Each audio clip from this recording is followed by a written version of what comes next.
What's going on? I am Nando. And I'm Joker! Je m'appelle Chris. And this is Mostly Nitpicking, a podcast where every week we pick apart a piece of pop culture by looking exclusively at the details. Woohoo! Woo! Yeah. This week, we're still not doing Furiosa or the Bad Boys movie because we didn't have time to go see it, so we're doing another movie that people aren't talking about yet, but I have a feeling they will soon. A movie called Under Paris. I've learned from Netflix that you have to pronounce the word Paris like Paris. Yeah, otherwise it doesn't rhyme. Exactly. So yeah, this is Under Paris, a movie that came out on Netflix this week, a French movie. And if you don't know why, you'll understand eventually.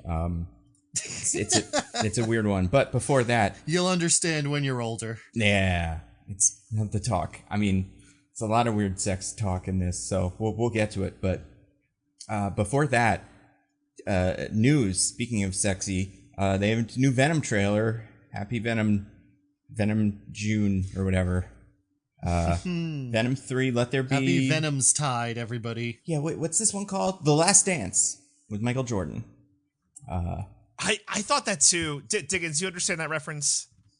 Yeah, you wrecked The Last Dance when it came out. I guess the reason I asked, thank you. Unlike you, I remember your Rex. The reason I ask is, like, does The Last Dance mean the Michael Jordan doc to normies, or is it only psychos like me who is like, this is the greatest thing of all time? I mean, it's just a phrase to me. All right. Like, it isn't inextricably associated with that doc, though I do know that doc exists. Okay, fair I mean, enough. if anything, for me, it's that Donna Summer song, or whoever that is. That, like, the song The Last Dance. It's a pretty cool song. Pretty fun. Someone I saw on YouTube was like, I'm actually surprised they didn't do like a sad, slowed down version of that song, but sung by children in the trailer with like big music behind it, because they love to do that. But yeah, we watched it. Venom trailer. You guys excited? Excited's the wrong word. I'm looking forward to it. Is that like, that's my level of excitement I'm kind of going in. I'm looking forward to it. Yeah. I'm disappointed they didn't call it Venom. Yeah. Yeah. But other than that, I mean, you know, these Venom movies, are they good? No. But are they fun? Sometimes. Yes. So, yeah, I think I am, just because it's fun. It's nice to see Tom Hardy having fun. Yes, I agree. Mm-hmm.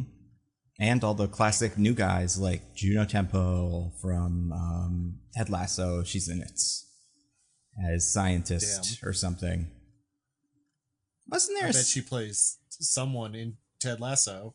She does. She plays Keeley, I think is that character's name. A fan favorite Ted Lasso character. Probably gonna turn into a big Venom in this. That'd be pretty cool. Yes, we've all watched Ted Lasso, right? Sure. I like to say I did because it makes me seem cool. I watched some of it. It's okay. I mean, it's over now. It was real quick, like 3 seasons. And a lot of people are not humongous fans of the last one, so it's probably for the best. I mean, because it was pretty bad? I don't know. I feel like the consensus was that it was kind of rushed, I believe, and it didn't get, like, a lot of the stuff that people were kind of hoping it would resolve just left open, I guess. I don't know. Right. Well, clearly they had to rush to an ending because this actress needed to go for film Venom. That's right. And Jason Sudeikis had to go get divorced publicly or whatever. What is he up to? Well, that and Taco Tuesday with LeBron, right? That's the other thing. What is that? It's Jason Sudeikis, right? I don't know what that In is at Trainwreck? all. Okay, so hold on. I want to make sure I'm right. Taco Tuesday, LeBron. Yeah, he is in this like campaign with Taco Bell for Taco Tuesday because LeBron James like owns Taco Tuesday, like with Taco Bell. So like, have you not seen these? I don't watch ads anymore, DJ. All my media comes straight from TikTok. Hold on. LeBron James owns Taco Tuesday? Yeah, it's like a thing. Yeah, he owns I heard that. about the Taco Bell like suing or somebody suing about Taco Tuesday being owned as a concept. I didn't know LeBron was involved. Oh yeah, LeBron James weighs in on Taco Tuesday trademark battle. Yeah, like he's full in on this. How is this not in Space Jam? You know? That's a really good question. Should have had this. Legal battle over Taco Tuesday. That would have been pretty cool. Yeah. But instead it was whatever I don't know, it already was. I don't know why LeBron James is involved, and anything to avoid having to think about his son playing basketball with him. Thing that he seems to want actually, or whatever. I don't know what's going on with Bronny. I can't wait for the draft. It's gonna be something, man. He's too small to be a guard. It's the problem. Yeah. So I don't know. Anyway. But yeah. Where were we going with that? Venom. Yeah, Jason Sudeikis. Jason Sudeikis. That's even more confusing. I don't know why Jason Sudeikis is with LeBron in this Taco Tuesday campaign. I have no idea. Because he's popular from Ted Lasso. I guess. But is he friends with LeBron? Like, I don't know. I mean, Ted Lasso's like a sports thing. He's supposed to be like a kind of Midwestern, I believe, like football coach or whatever that goes to play soccer. So it kind of fits. I don't know. All right, I'll take it. It. He's pretty good. He'd be an interesting Venom. Ted Lasso, not Jason Sudeikis, because I feel like Ted Lasso is very, very positive and likes to empower his soccer players and stuff.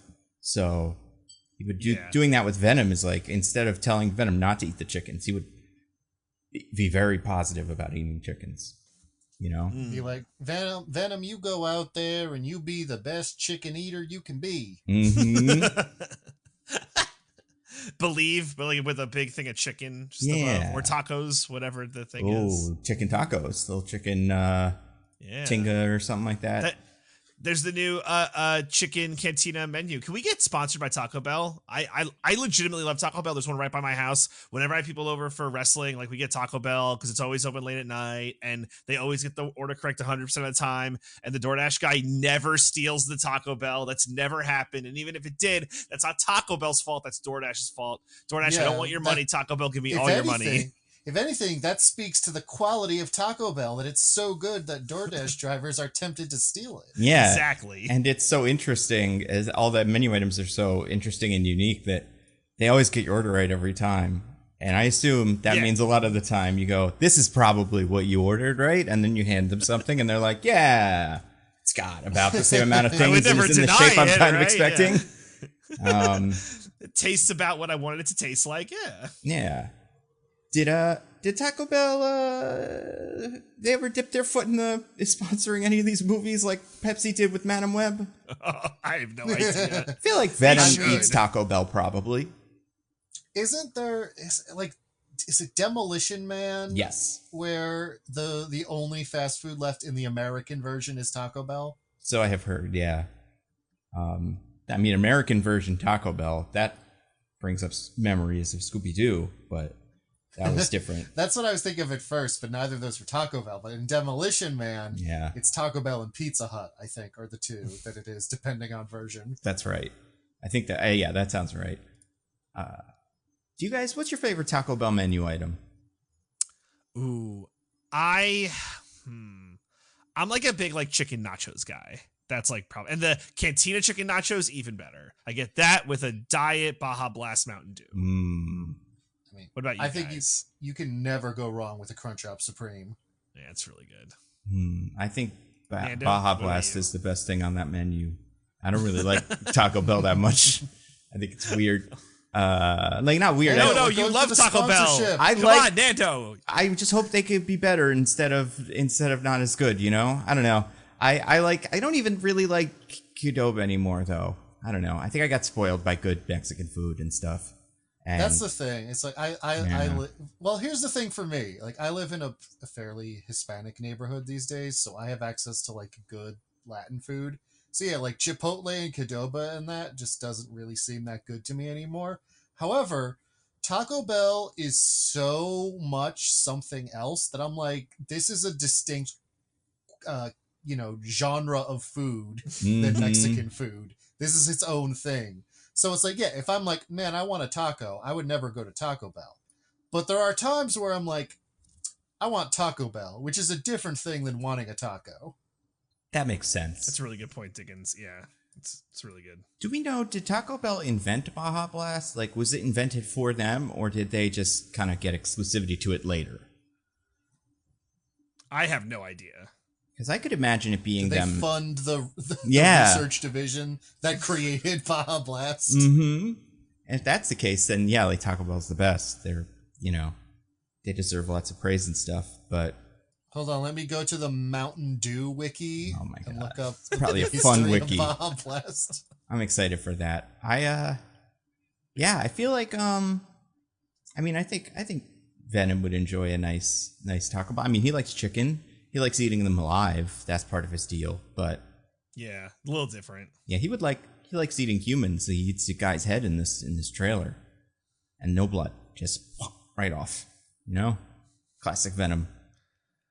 I mean, that is how it happens in real life, so it makes a lot of sense to me. Yeah, well, I mean, we'll find out what happens when people's parts get bit off very soon in this podcast, and it's not what you'd expect sometimes. Sometimes it is. Anything from the Mountain Dew wiki, Diggins? Any news from the front? It just says that it was created as a partnership between Taco Bell and Mountain Dew. Okay. Although, did you guys know it was the first time a beverage company in a fast food restaurant created a proprietary beverage? I did not know that. First and last, I'm assuming. Well, actually, that's not true. I guess KFC has a bunch of weird Mountain Dews as well. I can't think of another one, though. And I'm going to try real hard. It's certainly the most famous one, right? Yeah. Well, I feel like a lot of the other ones, and we'll get to the movie in a second, I think a lot of the other ones come and go, and nobody likes them. And it's like, they're not Baja Blast, so it's hard for them to kind of keep up.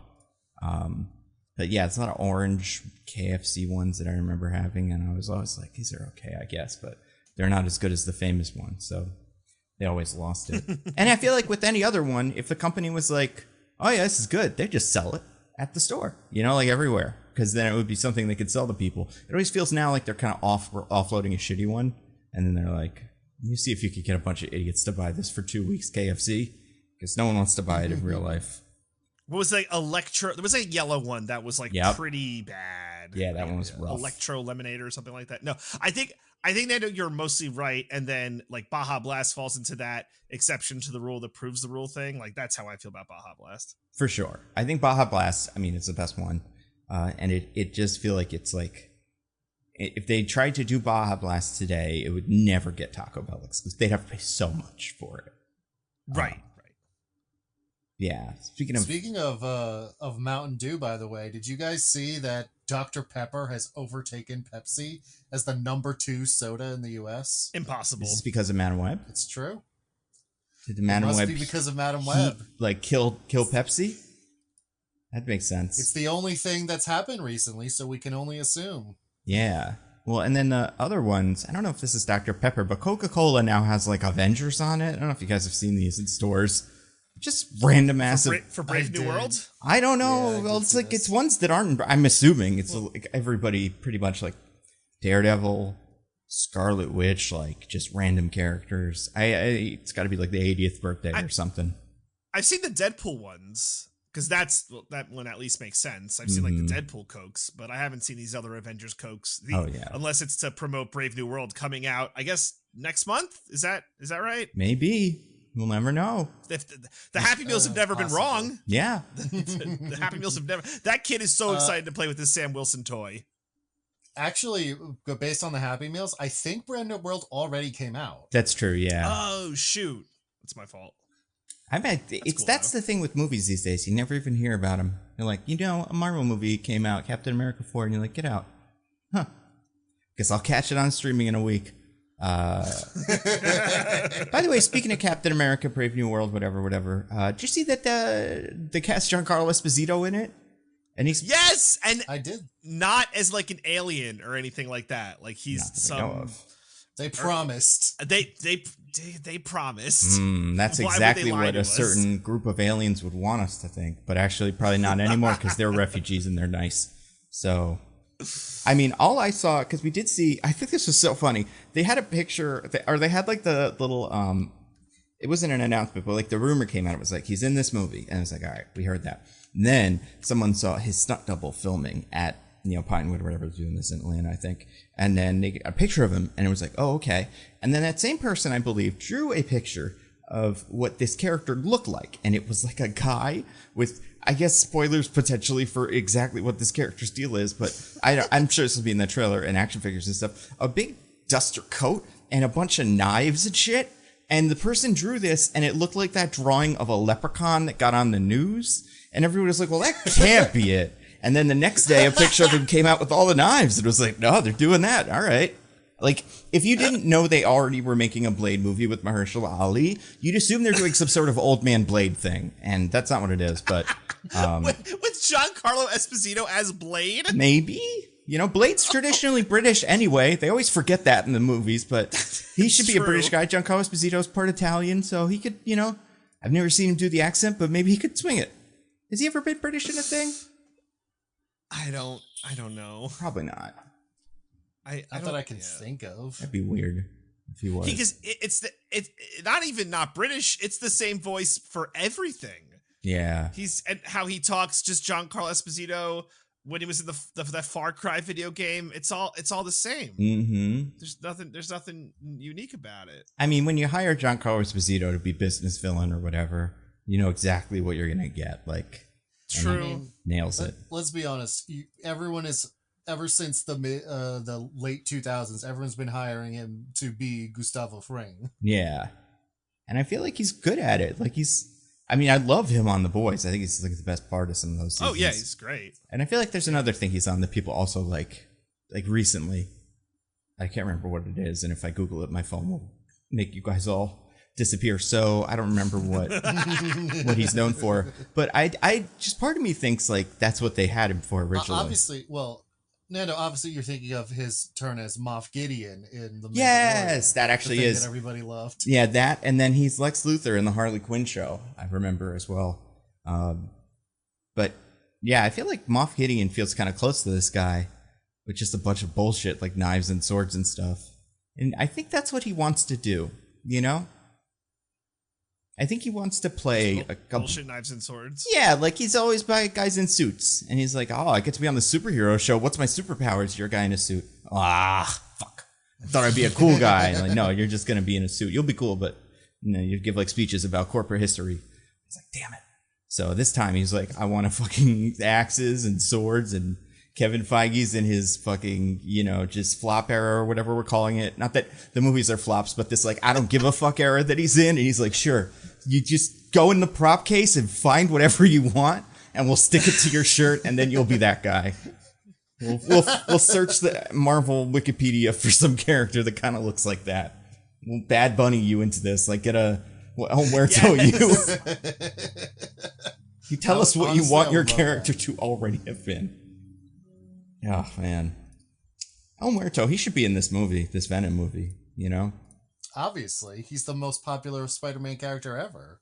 I feel like they could probably maybe even, like, I could see a scene where Eddie walks by, like a wrestling poster or something for El Muerto as like a little Easter egg for a movie that would never happen. But I'd cheer in the movie theater if I saw it. It'd be so sick.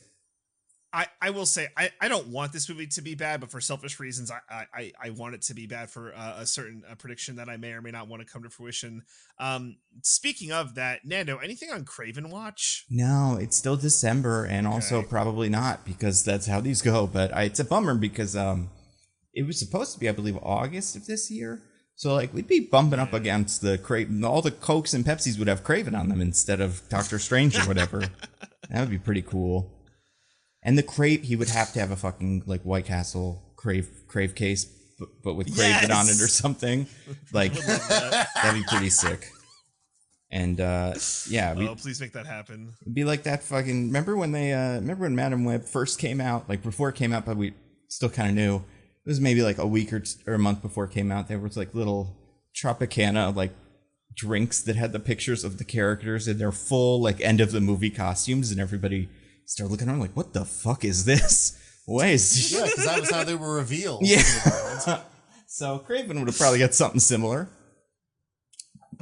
What else is there in this trailer? Real quick, Venom. Oh yeah, what do you think of Chihuahua Ejiofor is in this finally as some guy? You know? Yeah, well, as a different MCU, well, if this is MCU or not, whatever, as a different Marvel adjacent person, Nando, thank you for your video on your channel that helped break down the trailer. Yeah. I was just go going to say, ahead. I've never read the comic that the jury is from, but apparently he's the leader of the jury, which is robots and not guys with like robot suits that go fight Venom. So I don't know what Sure. that guy's name is. It's probably some fucking name. Flambleton or something. Based on very little information, I will say that I think that this movie, that part of the movie is going to be confusing. Like, it should probably just be that the symbiotes are after Venom. Like, I feel like that's probably a more coherent movie. I think we're going to get some weird bullshit. Wait, DJ, you think part of a Venom movie's plot will be incoherent? I know, shocker, right? Shocker should be that in just this. Sounds. He's in a different universe. Although, so was Vulture, and look what happened. So maybe he will show up in the end of the end credits and be like, yeah, maybe Shocker's here too. Yeah, I think this has something to do with El Muerto, I think. Let's team up. Do you think if Shocker's in this one, he'll finally have his toilet paper suit? You know what? I would love to believe it. I kind of feel like that's one of those things that, again, like kind of with the who gives a fuck era of Marvel, they'll be like, yeah, put fucking Shocker in Spider-Man. I don't know, give him the suit. I think we'll probably see that eventually.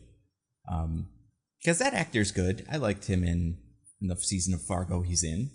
And presumably other things. I don't remember what, but happy to see more of him. And then, yeah, he could be in this too. He'd probably be really good against Venom, actually.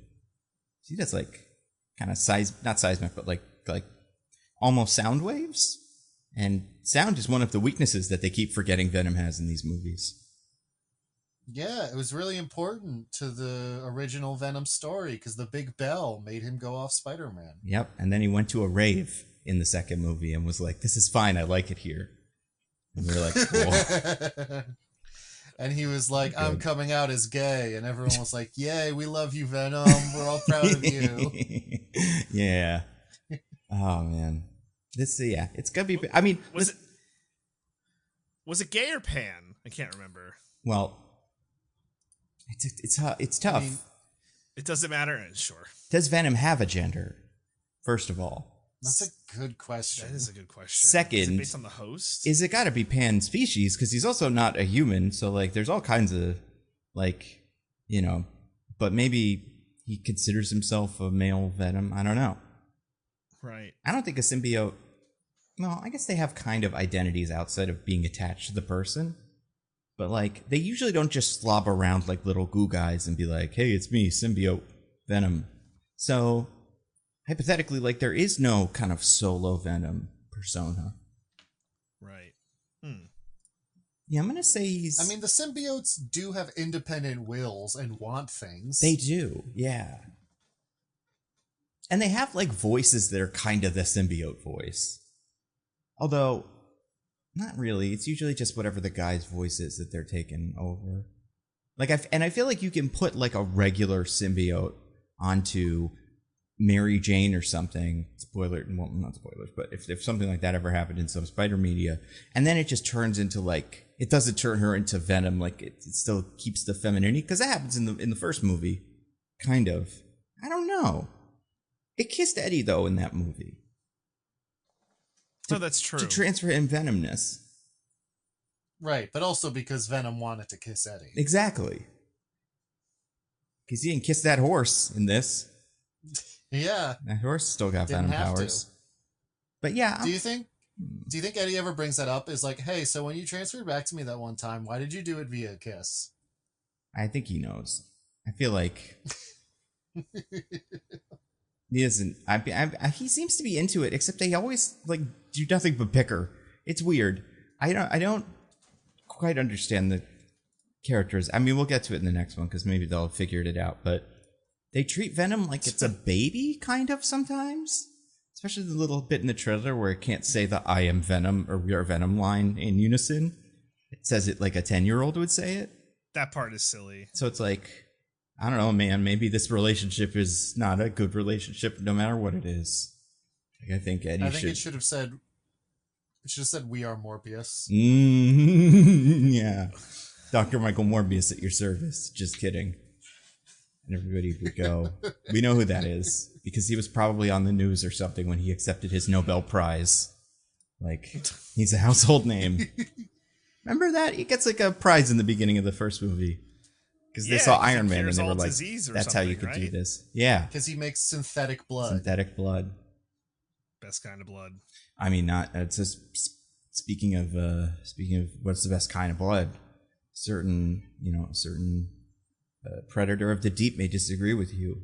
Likes the real thing. That's a good segue. Yeah. That's a good segue. And speaking of sound waves that trick you or whatever, I don't know, we'll get to it. But you guys, this week we're doing a movie that's French, but it has an English title. I have not seen. It's such a weird one because I had to do subtitles for this one.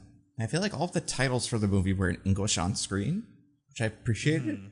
But yeah, this movie is called Below Paris. There's probably some French version of that. L'Under Paris or something. No, it's like, isn't it something La Seine? La Seine? Oh, yeah, that's right. Because that's the river's The movie's name. called Under Paris. No, it is not. It is called, like, hold on. I think DJ's right. Like, on the French posters, it says it has Seine on it. They gave it a different name. Probably. No, Nando, you said the English name was Below Paris. It's Under Paris. Oh, you guys watched Under the Paris? The French title is Sous la Seine. Yeah. Which doesn't translate to Under Paris, right? No. Yeah. I mean, the Seine is just the river that is in Paris. I learned that while watching this movie. You did learn a lot about that river. You didn't know that it was called the Seine before now? I didn't know there was a river at all.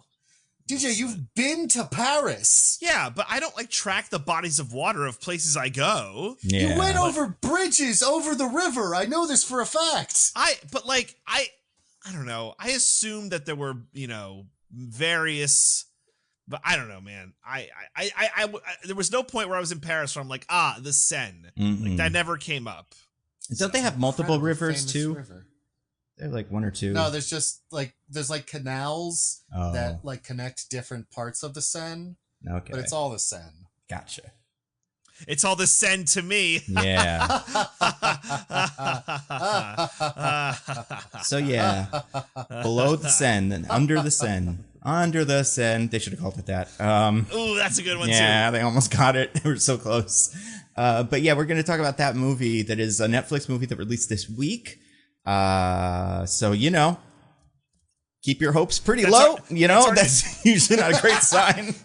Perhaps keep your hopes below the Seine. Yeah. By the way, is this our new lane? It might be, yeah. Luckily, Netflix makes a new movie every week. Yeah. Yeah. Maybe that's what we are. Maybe we're mostly Netflix now. We don't nitpick anymore. We just do Netflix movies. No matter how hard people, want us to, pay off their movie debts for all the hundreds of dollars that they gave us various charities. We are going to do this now. Haha, we got your money.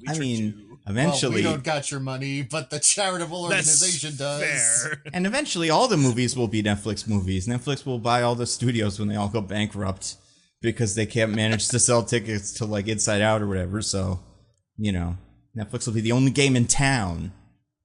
Town being Paris, that's a town. And yeah, they have Emily in Paris also on that Netflix network. Do they have other Paris shows and stuff? Is this a subgenre of Netflix? Or what if something happened in Paris? Yeah.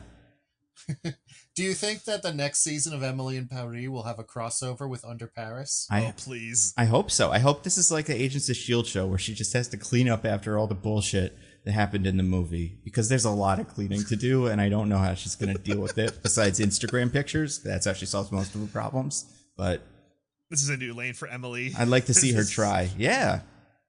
Oh, yeah. Plus, I know what they call it, Emily in Paris. She spends a lot of time not in Paris. She's going all over the countryside and stuff, so she may not have even been here for this, She would have definitely been here, though, taking Instagram pictures. So That would be pretty cool. She probably would have been in that one scene where everybody was taking Instagram pictures. I got invited to something, you guys. We'll talk about it, but You're never gonna guess. yeah, it's very exclusive. That one guy who is our client wants me to go. I don't want to go because I have a date. Ugh. And then she goes, and then something happens. Who knows? Maybe it's good, maybe it's bad. But yeah, Below Paris. Who is IMDb's been this week? Again, not the American name of the movie, which is Under Paris or Under Paris. Under Paris.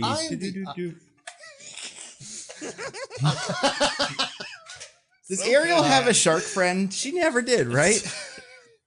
No, but there's an evil shark in the movie. It's like at the beginning when she goes to the sunken ship to get human treasures. Yeah. There's a shark there. That's right. Oh yeah, and it doesn't speak English to her. No, the sharks don't speak English. The sharks are dumb brutes. What the fuck's going on? That's the weird. birds do. Everything else speaks English. Yeah, like it's not even just a fish lot thing. dumber creatures. Yeah. Speak English. As we know, sharks are smart and hold grudges and have strategy and stuff. Like, yeah, they and remember. can be summoned by voodoo magic to attack a specific family. Let's not spoil this for anyone. All right. Let's keep a I'm talking certain. about Jaws 4. Yeah, let's keep I a don't know what you certain guys friend are of the talking pod about. out of this. I was gonna say you don't want to invoke his good name, but Hey, he said the only reason he did that movie was to buy a house. Good for him. And I bet it. I bet it was easy to do because it's actually I don't know. Sometimes these shoots are pretty tricky, but I bet they made it very easy for him. And maybe there'll be a play on Broadway or something called "The Shark Is Working Properly," and it's just them being like, "Oh, we got to go shoot a scene. We don't have time to chit chat because the shark works so well." They really worked out the kinks of the shark. But yeah, so this movie, whatever it's called, Under Paris. I am the IMDb's man for this week. Because here at Mostly Nitpicking, we play a little game called the IMDb, B as in spelling bee, where my two esteemed co-hosts have to try to guess what the IMDb summary for this movie is. Now, you might be asking yourself, where do they get the summaries for those movies on IMDb? Well, I'll tell you. Did you guys know that every eel on planet Earth migrates to a specific section of the Sargasso Sea near the Caribbean to mate? I do know that. I did not know that. No, I did not know that. Mm-hmm. Yep. In fact, it was a big mystery for a long time how eels had children because nobody ever saw it. And it turns out it's because they all go to that specific point in the Sargasso to just have a wild fuckfest. Yeah, the flotsam is there, jetsam is there, other famous eels from stuff. That's right. Now, what a lot of people don't know about that, however, is that IMDb.com also maintains like an underwater headquarters from the Meg 2 right underneath where all the eels fuck. And they have a lot of sensitive sonar and equipment that just reads the vigorous undulations of the eels. Gross. While they engage in their business. And then those undulations are translated via seismometer into sounds, vowels, consonants, etc. In English, which are then copied down by the interns who have to live at the bottom of the ocean for their entire internship, and then sent back up to the surface where the IMDb.com writers jot them down. And it turns out the eel sex orgy manages to also say the summaries of movies when translated in this way. So I have the result of a sweaty eel lovemaking session right here before me, and it's fine. It's simple. I wouldn't say it's like it's okay. It's an okay summary. Not terribly remarkable. So Nando, as last week's loser, you get to decide who goes first. Okay. I'll DJ go first. Okay. So Diggins, you say it's fine? It's fine. Also, a little short, one sentence. Okay. Okay. Um, a scientist who no, is she a scientist? Did I ever say what she is? Whatever. A scientist who tragically lost her crew researching a shark discovers that it has come back into the rivers, into the Paris River. DJ has already forgotten the name of the river. Hey. Hold on. I'm like, I'm like I'm struggling whether or not to use her name. But when I be like, comma, her name is Sophia. Yeah, where would you put it? Yeah. Can I redo it? Can I redo it? If you want to redo it, you can. Okay. Sophia, a scientist who tragically lost her crew in a shark attack, discovers that this shark has come back into the Paris River. Okay. I will give you $100 million right now. If in the next 3 seconds you tell me the name of that river. It's the Seine. Yeah. Enjoy your $100 million. I can't believe you actually remembered. I'm not saying anything else. I'm gonna let Nando go, then I'm gonna say it. Okay. Yeah, no, I'm with you. I'm not calling it the Seine, because I also don't think the IMDb summary would know that. I don't think the Eels would know that. Thank you. I don't think the Seine is in the summary. Yeah. Yes, thank you. That's why I didn't say it. I do not think it's in the summary. But right. Well, Nando, your turn. Yeah, here we go. I'm gonna keep mine. I'll keep mine pretty short. I'm gonna say an oceanographer. Let's say that's what she is. I don't know. And a cop team up to hunt a shark that is found its way into Paris river. A river in Paris. Neither of you did super great, but I do have to say one of you definitely did better than the other. Oh, cool. Like fairly clearly. So I am going to give it to that person. Okay. And in a dramatic reveal, I will tell you the name of that person is DJ. Wow! No. Let's go. Sacre bleu. Let's go. No. Here is the summary on the eel sex summary on IMDb. Yummy. To save Paris from a bloodbath, a grieving scientist is forced to face her tragic past when a giant shark appears in the Seine. Oh, they did Whoa, say the Seine. Seine is in it? Look at them. That's nuts. Did you guys know the Seine is an incredibly famous river, and most people who know Paris also know the Seine? Well, then I feel like if that's the case, you call the movie Below the Seine or whatever, Under the Seine. Yeah, right? But I guess the French version it is. Well, that's nuts. That's why I figured our English titles would match our English synopsis. Like, it would be just like you're Big River. Forgetting how stupid the executives think people are. And the eels. Apparently. I'm legit shocked. Wow. But yeah, so I give it. Neither of you did great, but DJ called her a scientist. DJ mentioned tragically lost her crew. It talks about her tragic past. Nice. And then the general stuff. There's a shark in the Seine is something you both said. So yeah. Wow, if one of us said Seine, that would have put us over. But we were both so convinced that it wouldn't be in the summary. That's amazing. Nando had said Seine. We might be talking about something different right now. Holy shit, that's crazy. That's what you'll send. Well, DJ, then take your victory prize of getting to tell us what you thought of Below Paris. Under Paris. Nope. Hey guys. Yeah. I kind of love this movie. Okay. Like, okay, I can understand how some viewers of this movie might be like, oh, it's bad. But let me give you guys a little background on my viewing experience. I did not watch like any trailers for this movie. I like just knew it was like Paris shark movie, and I think that like knowing as little as you can before going into this viewing experience is a good thing. Like, I think people should know as little as possible. I don't want to give any spoilers, like, as part of my review, because like, if you haven't watched it, like, my advice would be, like, just go watch it right now. Because I do think it is, like, it's very fun. Like, I think a lot of times with the shark movies, the problem is it's like, oh, we get it. It's like a big shark and it's like gonna take over. Da, da, da. But I think this like subverts it where it's like it's a shark and it's smart and it's evolving and there's a lot of them and there's so much bullshit and the movie makes like little to no sense. All that being said, I think it rules.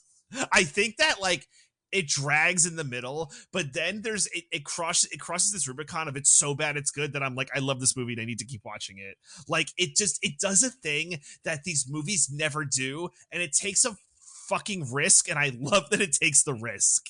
Like it might not hit for you, and maybe it didn't hit for you guys. And I mean, you, the listener, and then like you two, Nando and Diggins. But like, I like the risk that it took, and I thought it made the movie better. So I like it. Is it like the acting is fine? Like the dialogue isn't compelling, but I watch it with subtitles, so like maybe it's better if you're like listening in French. I think it has some like wacko characters. Like the mayor is one of my favorite characters ever. And even though a lot of them are like cliches, I'm still like, yeah, it's fine. I don't care. Like I, compared to the stuff we usually do, and I think what we'll be doing next week, I found this movie refreshing. And I think the ending fucking slaps. So I'm like all in on Under Paris. I think the movie's great. I would recommend all of our like viewers and listeners watch this movie because I think it's cool. I think this movie's cool and I loved it. So that's my review of Below Paris. Nando, what did you think of this movie? So I did see a trailer for this back when it came out, like when the trailer released, and I remember people kind of got a little excited about it because they're like, "Oh, it's kind of fun." And when we were deciding what to do this week, I was like, I suggested this, and I started but I hadn't like really read any reviews or anything. I was just like, that might be fun. And I started watching it, and after 20 minutes, I was like, oh no, is this movie just going to be like a movie? Like, is this not going to be fun and silly? And then after 20 minutes, I was still like, oh no, this is like kind of trying to be fun and silly, but it's not doing that. Like, this is France. Why did I trust France to be fun? And then it does do that, and then it gets really, really crazy. I do think that, like, I kind of wish it was able to, like, I wish it was about 10 minutes longer, because I have a lot of questions, and B, I don't really care about any of these people or any of their little journeys. I think as far as, like, but I do think there's a couple of points in these where, like, because it's a shark movie, like Jaws or any of those, and, like the piranhas, I guess, are probably this as well. Like Anaconda. Well, Anaconda, like, they go into the jungle. To be fair, I've never seen Piranha. But I guess a movie like this, when it gets going, you're like, well, how is this going to keep happening? Like, how are the stakes not necessarily just going to be raised, but, like, how is the movie going to keep the shark in the game? And it comes up with some really silly ways to make the shark continue to be a threat that are kind of fun. So yeah, I mostly like it. I think honestly, I think the shark gore, while very over the top sometimes, is a little like nothing for me. The shark gore feels like putting people in a blender. I don't really get a good sense for like, oh my god, a shark bit that guy. It's just like he fell into the shark machine and he's eaten. But you know, it's okay. The main actors are okay. And it looks good except for when it doesn't, which is quite a few times, but only for a second or two. But also, it's clear that the movie's like, fucking check this out. And it's like, no, not that. Don't do that movie. Because all the underwater stuff looked pretty cool. But whatever. It's pretty good. We mostly had fun with it. I do think that, like, it really takes a while to become something that's entertaining enough to be worth it. While there's, like, little, spurts of stuff that's kind of fun. I'm glad it found its groove. Yeah. What about you, Diggins? What did you think of Down Periscope? Paris Down Under. Yeah, Paris House That's Down. Right. Watching this movie, I felt like it was actually the perfect version of what Netflix was trying to do with Red Notice, where it's like right bullseye on the dot, a 5 out of a 10 movie. Like, it's so perfectly fine. Like, I was never like disengaged or like hated what I was watching, but I never loved what I was watching either. Mm-hmm. It was just a nice smooth experience right down the gullet. Which is to say, I guess you could say I kind of like this movie. In that, like, yeah, it's the silly stuff is like silly enough that I'm having some fun, but like it never goes like so deep into it. Or I agree with like the shark blender. Yeah. It seems to be what's happening. I mean, if nothing else, how much can a single shark eat? It's mostly doing it out of spite, so it's infinite. It's just biting people and then tossing them away. I don't even think most of these people are getting eaten. That's a good point. It's got nothing but rage in its heart. And then by the end, it's like completely absurd. But yeah, no, I mean, I think it's a great second screen experience. Just like Netflix wants. Classic. Interesting. And which is, but like actually good. Unlike Red Notice, which is like actively kind of bad in being so nothing.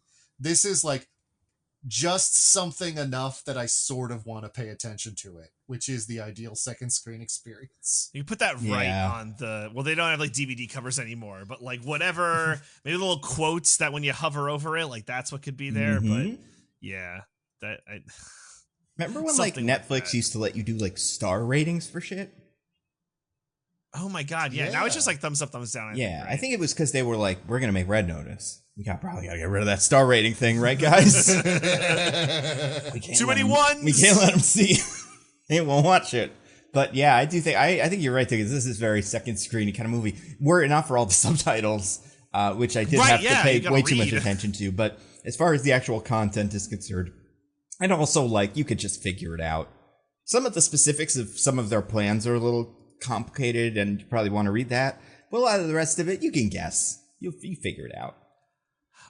I do. In defense of this movie, and I know we'll talk about it in full spoilers, I think this movie takes some twists where I'm like, I can't believe they did that. Did they really do that? It's amazing that they did that. Like, I think there is a good chunk of that in this movie. Yeah, no, I agree. I think there are a bunch of those in there. That's why, like, in the beginning, it did seem like a real movie, and then by the end, it turns into the Piranha movie, and I'm like, all right.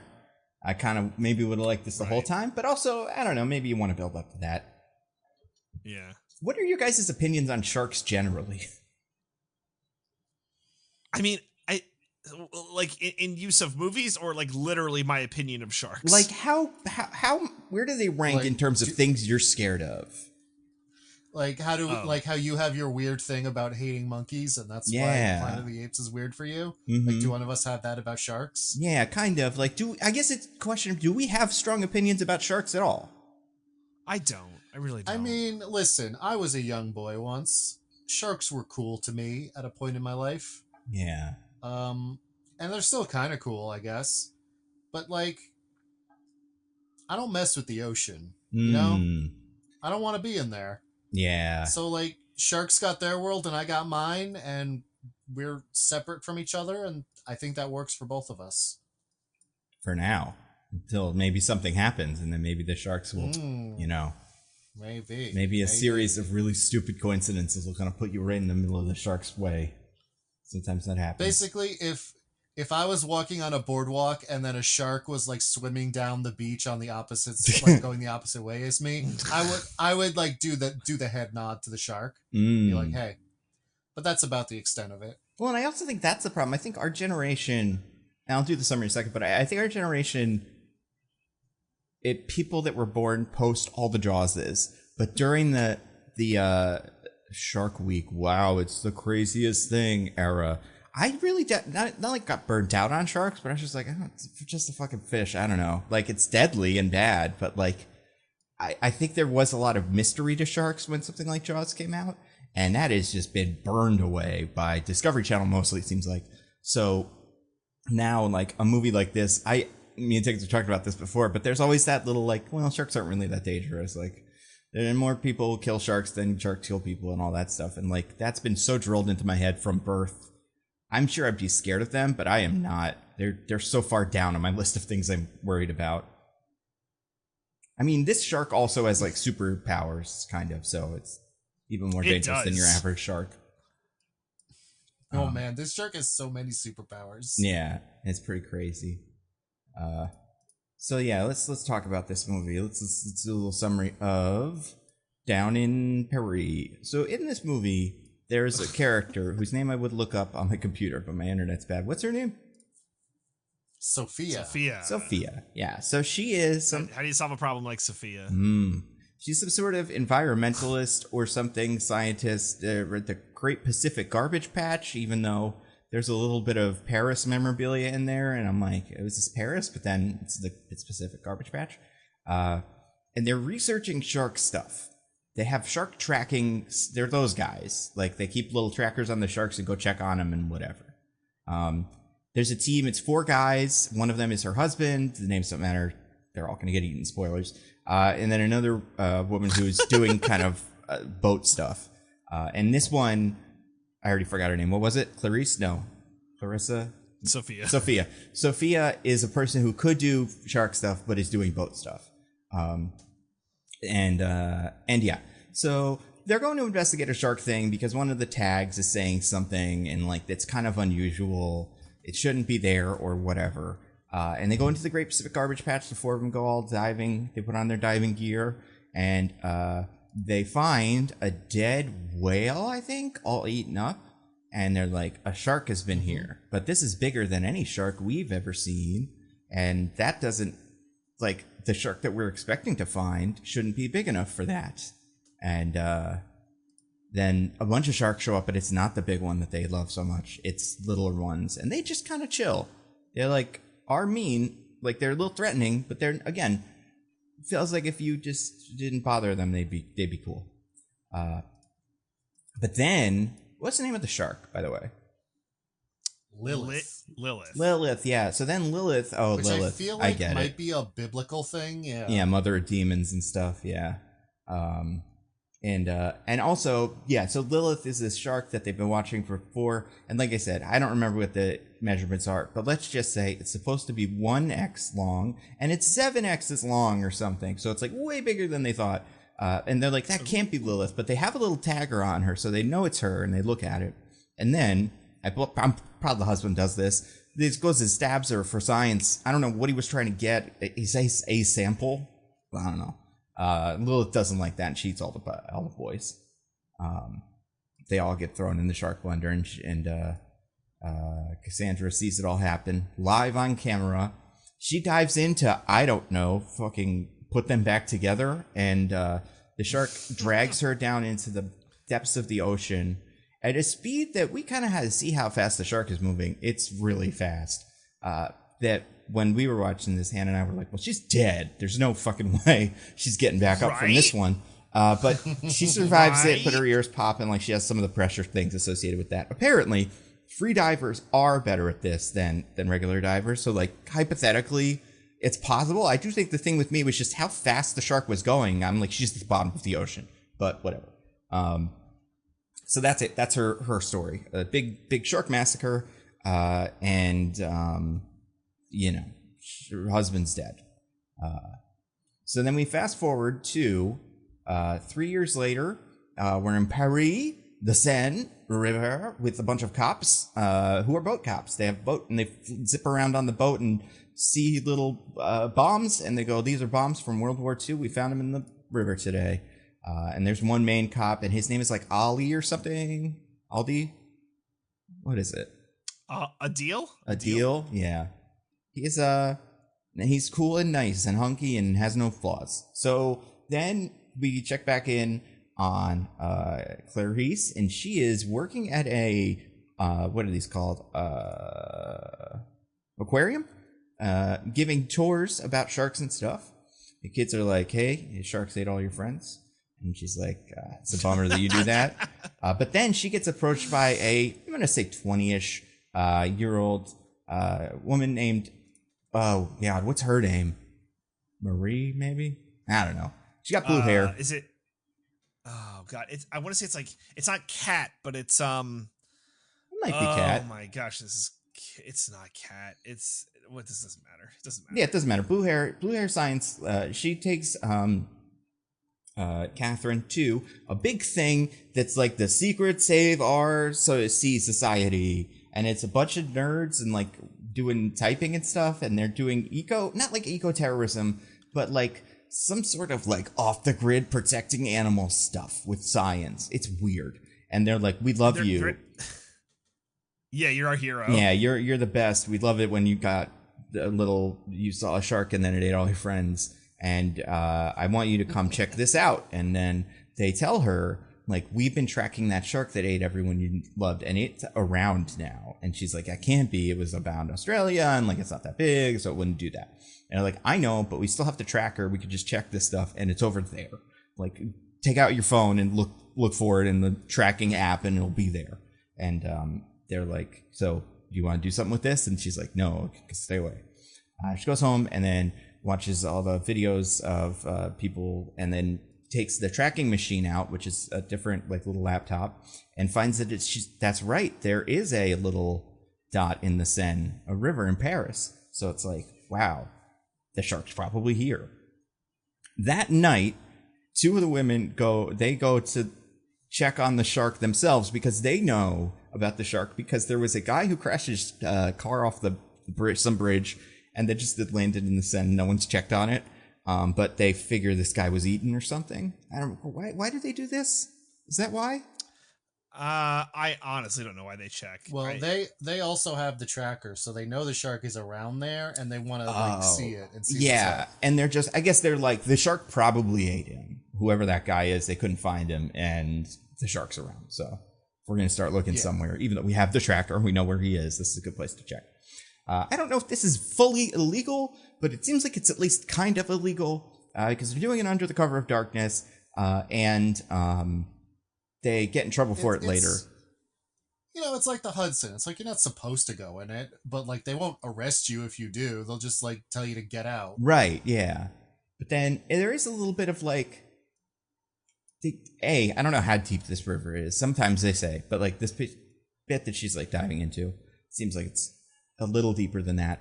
But also it's like, we'll find out later we found out earlier that bombs are down there and stuff. And there's also supposed to be a triathlon, which we'll get to. Like, I feel like before that, you'd start checking the river and like you'd have people making sure there's no weird stuff going on. But I don't know. Maybe these women are constantly arrested by these cops for bullshit like this. And it's not even, it's like, oh God, it's them. All right, whatever. But so she goes down, one of them goes down and looks at a car, has a bunch of bite marks on it. She's like, oh, definitely shark time. And she's like, I want to even look at it more. You can tell she's a little unhinged. So she disconnects her like safety line and leaves her partner. And by partner, they give a big kiss before. So there's that. But she leaves her and she's like, I'm going to go stay underwater. So the partner just leaves because briefly worried the shark would prove to be homophobic. Mm-hmm. This shark will eat anybody, you know. I guess not certain people, but yeah, I don't think it's, especially in our current day, you know, what's the shark gonna ask their pronouns and whatnot? This is a woke shark, maybe. Oh, maybe it is a woke shark. We'll get to it. But anyway, so she gets arrested. That's true. Yeah, she gets arrested by the cops, the one who stayed underwater, because that's what happens. And they take her in and they're like, what are you doing? And she's like, I'm investigating a shark. I know this shark nerd who like, she kind of vouch for me. And it's that cop from earlier, who's nice mostly. And you can tell he's mostly just annoyed with these kids. Probably because he's got other stuff to do, but also, you know, it's just a weird situation. Right, but also like, if you're the river cops in Paris, this has to be like 95% of your job, right? I guess so. Yeah, like fishing kids out of the ocean, but also like, yeah, there's this car accident that happened. And I do feel like she's got a pretty strong case for, hey, a shark ate the car. Later, they'll find the guy and all his intestines are missing and stuff. And he's like only half a guy. So it's like, oh, that's a different guy. That's not the car accident guy. Oh, that's not the car accident guy? It's the book guy. Oh, God. Yeah. So there's some unhoused people or something that the cops are so nice, you guys. I don't know if you heard about this. They just give books to random people on the street for fun. And the unhoused people are like, oh, the cops, we love you guys. I mean, they might be putting out in front because they don't want to get, beaten up or whatever. But either way, it does seem like they're going to leave. They're not going to stay around there because they got the big triathlon coming up. So these people, seem to be fine. But then later, it turns out one of them been missing. We'll get to it. But you're right. That's the guy that shows up all eaten, which is sad because he was nice. At this point, all the main characters are together and they're like, fuck it. We'll go check on your stupid shark. You have a tracker, so we can just go track it. Like, doesn't seem like that should be that hard. And then, like we're saying, the send's like 5 feet deep in some points. So we'll just go down there and like see if we can find the shark. They send some guys down and the shark pretty much shows up. But, and this is where the movie gets a little weird, blue hair girl who has decided, or is this blue haired girl? Blue hair girl does this, yeah. She does. She's got blue hair. She's probably got pronouns. Right, but then, wait. If blue hair girl does... As the French call it, le wokisme. Oh, yeah. That's right. The blue hair girl does do this, yeah. And then, but the blue hair girl does, and then she calls the other girl to do this. She's like, we got to deactivate the tracker on the shark. And the other one's like, why would we do that? And it's like, because they're about to find it, and then they'll kill it. Because they're monsters. And then you're like, oh, they're on Team Shark. Like, these guys are going to help. This is where, for me, I was like, oh, I see how the shark's going to continue to cause problems. And right when 3 of the diver people are out checking for the shark, they're able to take its signal away. So now they're like kind of left high and dry and they can't see the shark. They all get out fine. But that's like a little scary moment for them. At this point, the cop, has become quite hostile. And he's like, hey, you really probably wasn't even any shark. Your laptop said there was, and you're the foremost shark expert. And also, there was other evidence before, but now I'm going to disagree with you. And eventually, he's going to go look up her shark expertise and find out that she was part of a Jaws and be like, oh, fuck, I was mean to her. And then we'll be friends later. The shark, whatever her name is, Griselda or whatever, she goes back to the little headquarters for the eco-terrorists or whatever. And she's like, the fuck you guys doing? You're insane. And the blue hair one is like, nah, we're cool. But I feel like the other one is like a little bit more receptive to what she's putting down. And it's a little bit more like, maybe not everybody's on the same page. I don't remember. I imagine that that's something they're seeding at this point. Because next, what's going to happen is, the blue-haired one is going to get on, I don't know, Instagram or something and put out a message to, I don't know, everyone. And it's just going to be like, we have to save this shark. They've been killing sharks for too long. And we're going to go get the shark. We know where it is because one of the things we kind of, I've glossed by is obviously there's catacombs in France. And they're doing special things because of this triathlon to filter the water. So there's theories about where the shark is hiding, and there's kind of a little area where they're like, we'll go down here and then we'll be able to hang out with the shark, I guess. I don't know. And everybody sees this Instagram, and everybody sees it, I would assume, including other main characters, but they don't. No one seems to react to it the way you would expect. They're all old. Yeah. On Facebook instead of Instagram. They're TikTok. I love it too, is everyone who views this Instagram story is like nodding their heads. Yes. Like, yeah, oh she's my right. God. Like, yeah. What a violent agreement. That was that shot, man. It reminds me of that shot from The End of Glass where everybody looks at their phones and goes, superheroes are real. That guy punched that car really far. Where it's just like, no one would believe this. I would think this is promotional material for this movie or something. Like, but also I'd be like, I don't think I'd be like, I should go check on that. I'd be like, I can't wait to see if that girl survives it a couple of days, but I don't know, whatever. She gets a whole crowd. She's some sort of famous eco-terrorist. And only because the other eco-terrorist woman rats them out, she tells like the cops and the shark expert lady, Sophia, yeah, she's like, you guys, I'm not cool with it because she's gonna summon the shark for something, I don't know. She's gonna get everybody killed, and you guys gotta go stop her. I'm really worried. Yeah. Also, she's my girlfriend or something? I can't remember. Yeah, no. Ben isn't the girlfriend, I don't think. Oh, is that not Ben? I thought that was Ben. I don't know. I can't tell these women apart. Yeah.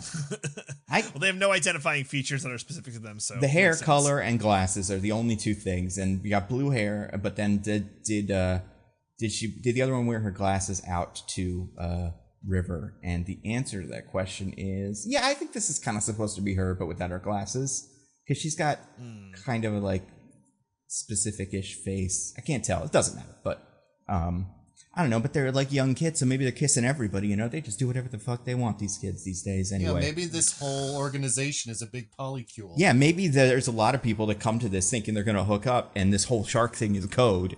And they're like, well, they're obviously not trying to like help a shark, so I imagine this is one of those famous French orgies that they do in the catacombs. And they're like, yeah, that's actually tomorrow. This one is the shark meeting. So our main characters, the heroes, let's say, all go to the shark meeting to like bust it up, like that time when all the Harry Potter guys go bust up Grindelwald's little meeting where he's recruiting all the Nazis. And I cannot even kind of explain this, but the blue-haired one has some sort of like underwater speaker or something that's going to make a noise that's going to attract the shark, and they're going to be able to use that to help the shark leave, because they know the shark is nice, which sure, but also it's like it's kind of trapped here, it doesn't want to be here. So this one gets in the water, and for context, this is kind of important.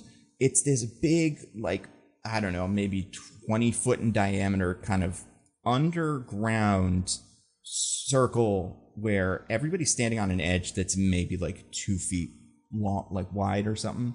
So they're all kind of out of the water, but there's not a whole lot of like room. And this other one is just in the middle of everything, like swimming around. Main characters come, they're like, get out of the water, get out of the water, everybody. It's really stupid. And the main one sees the shark show up. And she's like, oh, see, a shark, a nice, kindly shark. But then another shark shows up, a smaller shark. And they're like, there's 2 sharks, get the fuck out. And I'm like, you guys didn't see the Meg? And I'm like, no. And it's like, yeah, there's 2. But then what we're going to learn is this is a baby of the original shark. And that shouldn't even be able to happen because of pregnancy and the rules of that are shark rules that obviously, you know, don't permit it, but it seems to have happened. Also, and this is super important, the shark jumps out of the water like Free Willy and eats this girl. And then everybody, she was wrong to trust the shark. Yeah, and then everybody never trust sharks, and never trust sharks. And also, like, if you're gonna trust them, just trust them to like follow the little. Like, this is the thing with this movie. They're fucking drones. You don't need to get in the water, especially later when people are investigating shark stuff. I'm like, just send a drone or something. But whatever. This one's kind of like, you know, she's a lunatic, so she would do something stupid like this. Yeah, there's a little bit of this movie where you're like, oh, it's like, it's going to be environmental. And this is the part where you're like, oh, no, it's not. This movie's kind of clowning on environmentalists. So, you know, it's kind of fun. So she gets eaten up into a million pieces. Yum, yum, yum. And then there's a big chaos. Everybody's like, oh, my God, we all got to run away. But because of the amount of space on the wall that they're all kind of on, they keep knocking each other off into the shark pool. And the shark keeps eating them. She playing yakety sax. Yeah, it's really bad. Like, and they all should know the shark is a shark. Like, it's not gonna get up and get him. Like, I mean, maybe it will, because there's certain characters earlier that it's like, how did you get that guy? But I whatever. So they're all like running, and they have to get out of this thing. You have to kind of wade through the water, and they have a big line. It's pretty stupid. A couple of important things happen. Our main hero, one of our main hero guys, tries to rescue someone else and gets himself all eaten by the shark. And then our main hero guy whips out a gun and shoots the baby shark, and it kills it. And it's like, oh man, cool. I guess keep it up. But it, you know, whatever.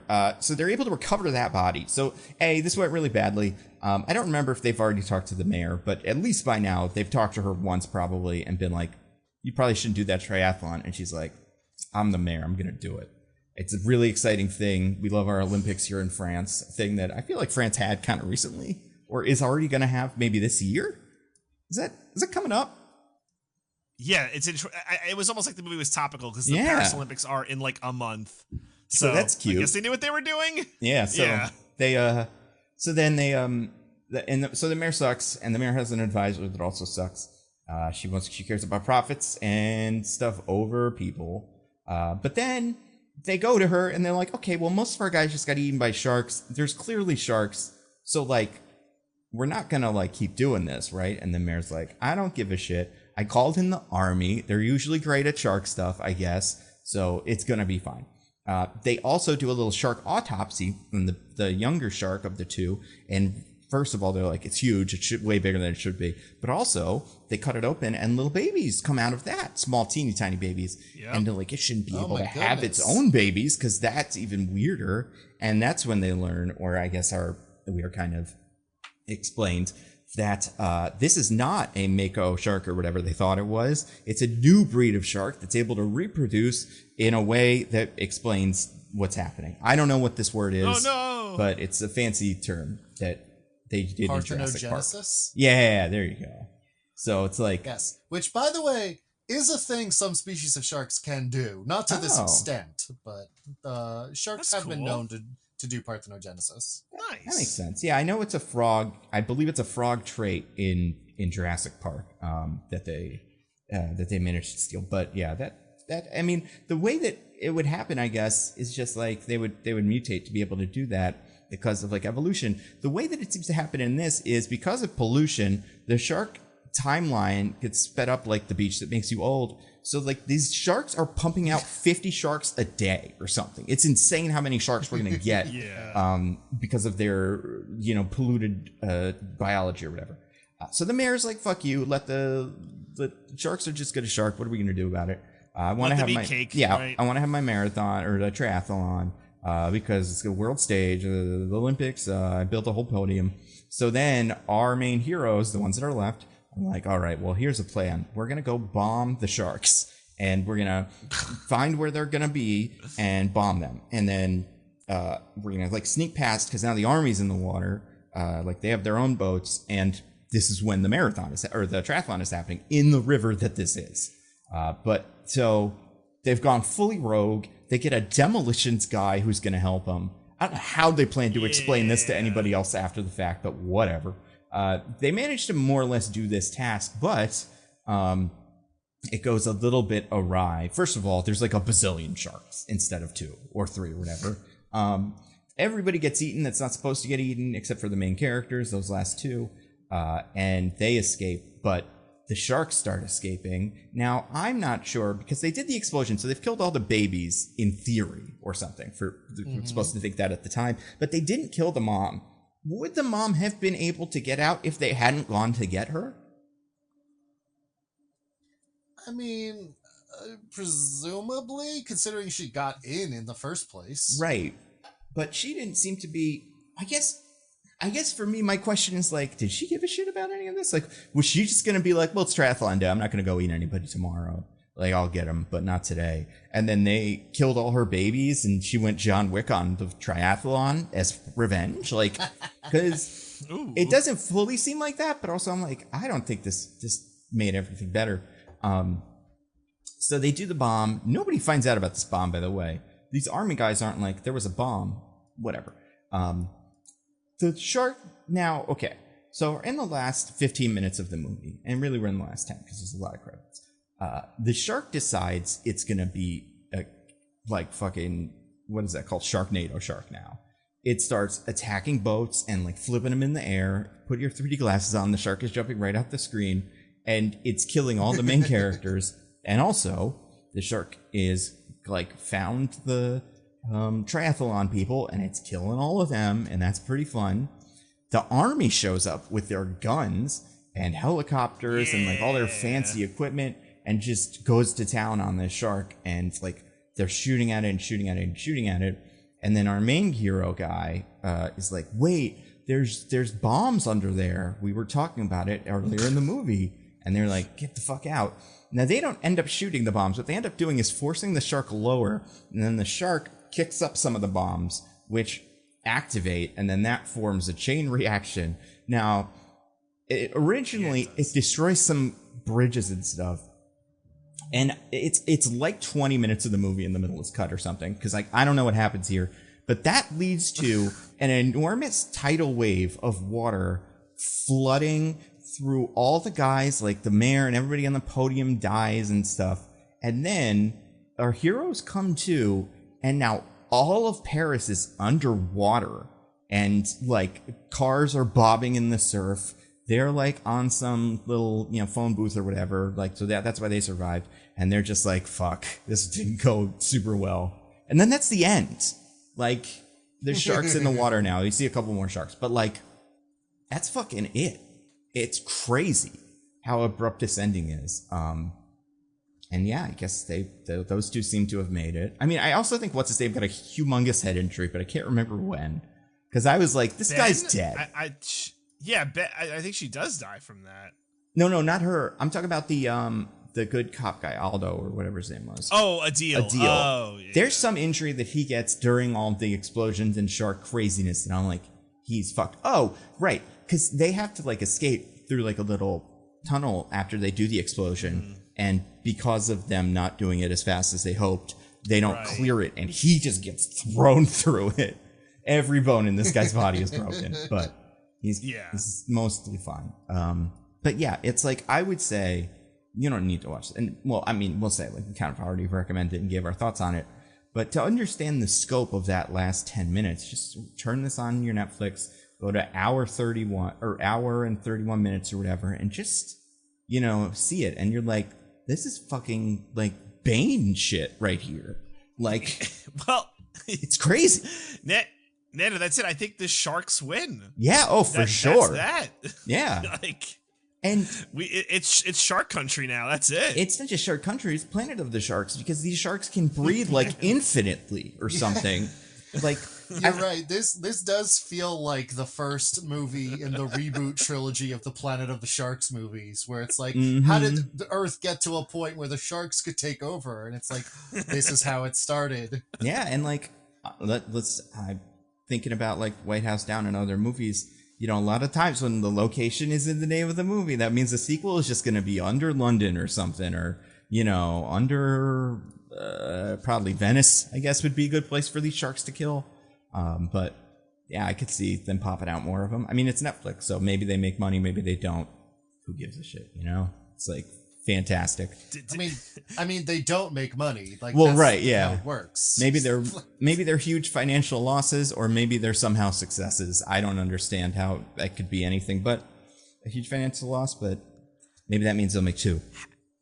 How many subscribers did they gain and or retain by having Under Paris on their streaming service? Someone's thinking about canceling. They watch this, they're like, nah, right? Keeping it. Like, not canceling it. I mean, they have so much data that I'm sure they can find interesting information like this, but also it's like, how can you even kind of guess what makes people want to cancel their Netflix subscription? And how, like, what do you like? I think a lot of people were like, I think I'm done with Netflix, until the Shark movie came out, and then it totally changed their opinion. Like, it's so hard to value any of this, but that's the end of Undershark, Le Shark, as we were calling it in our little group chat the other day. And yeah, that's it. You guys want to get to a wheel? What are the wheels in this? She's got a little, what looks like a little turntable that she's gonna use to trick the sharks in the end. So yeah, she's got fucking what's the DJ game? DJ Hero, yeah, a game we all liked. Yes, a cool, fun game. So yeah, that's like a wheel kind of. We have so many things on this wheel. Obviously, I'm gonna whittle it down, but you guys ready? I'm always ready. I've never been more born ready, right, as they say.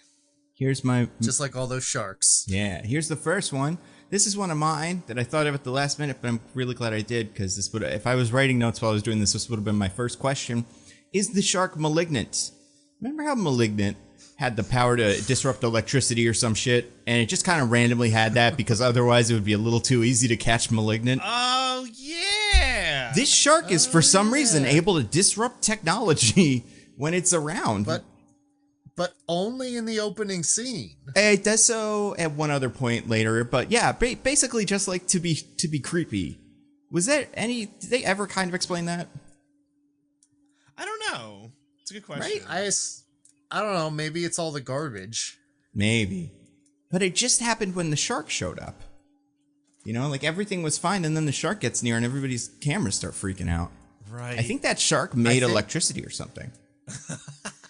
I think maybe the equipment knew that things were supposed to be scary Mm-hmm. because there's a scary shark. Ooh, And so it started spontaneously malfunctioning to make things more scary. I like that. That's really what it feels like. And, you know, it's cool, I guess. I don't know. I don't think that's one thing I don't think this movie did particularly well. It was never really scared by it. It tried to do shark jump scares, but, like, I don't know. Jaws is pretty good at that. This movie just didn't really, like, do them.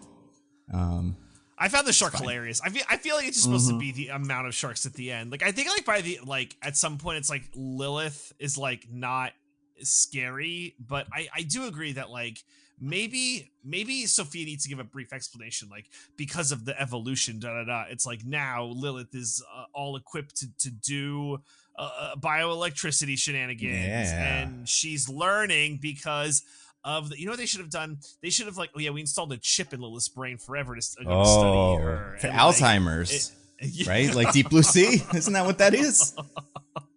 Yeah. Kind of like it. I kind of like That'd it. be pretty cool. Is this the Lucy of sharks? Yeah. And then fucking LL Cool J could do a little song. I like that. Do you guys think that Scarlett Johansson could play this shark? Yeah, I think so. She's done French. Yeah. Well, but is Lucy even French? I feel like, or not Lucy, is, 'cause I feel like the shark is probably from the Pacific or something.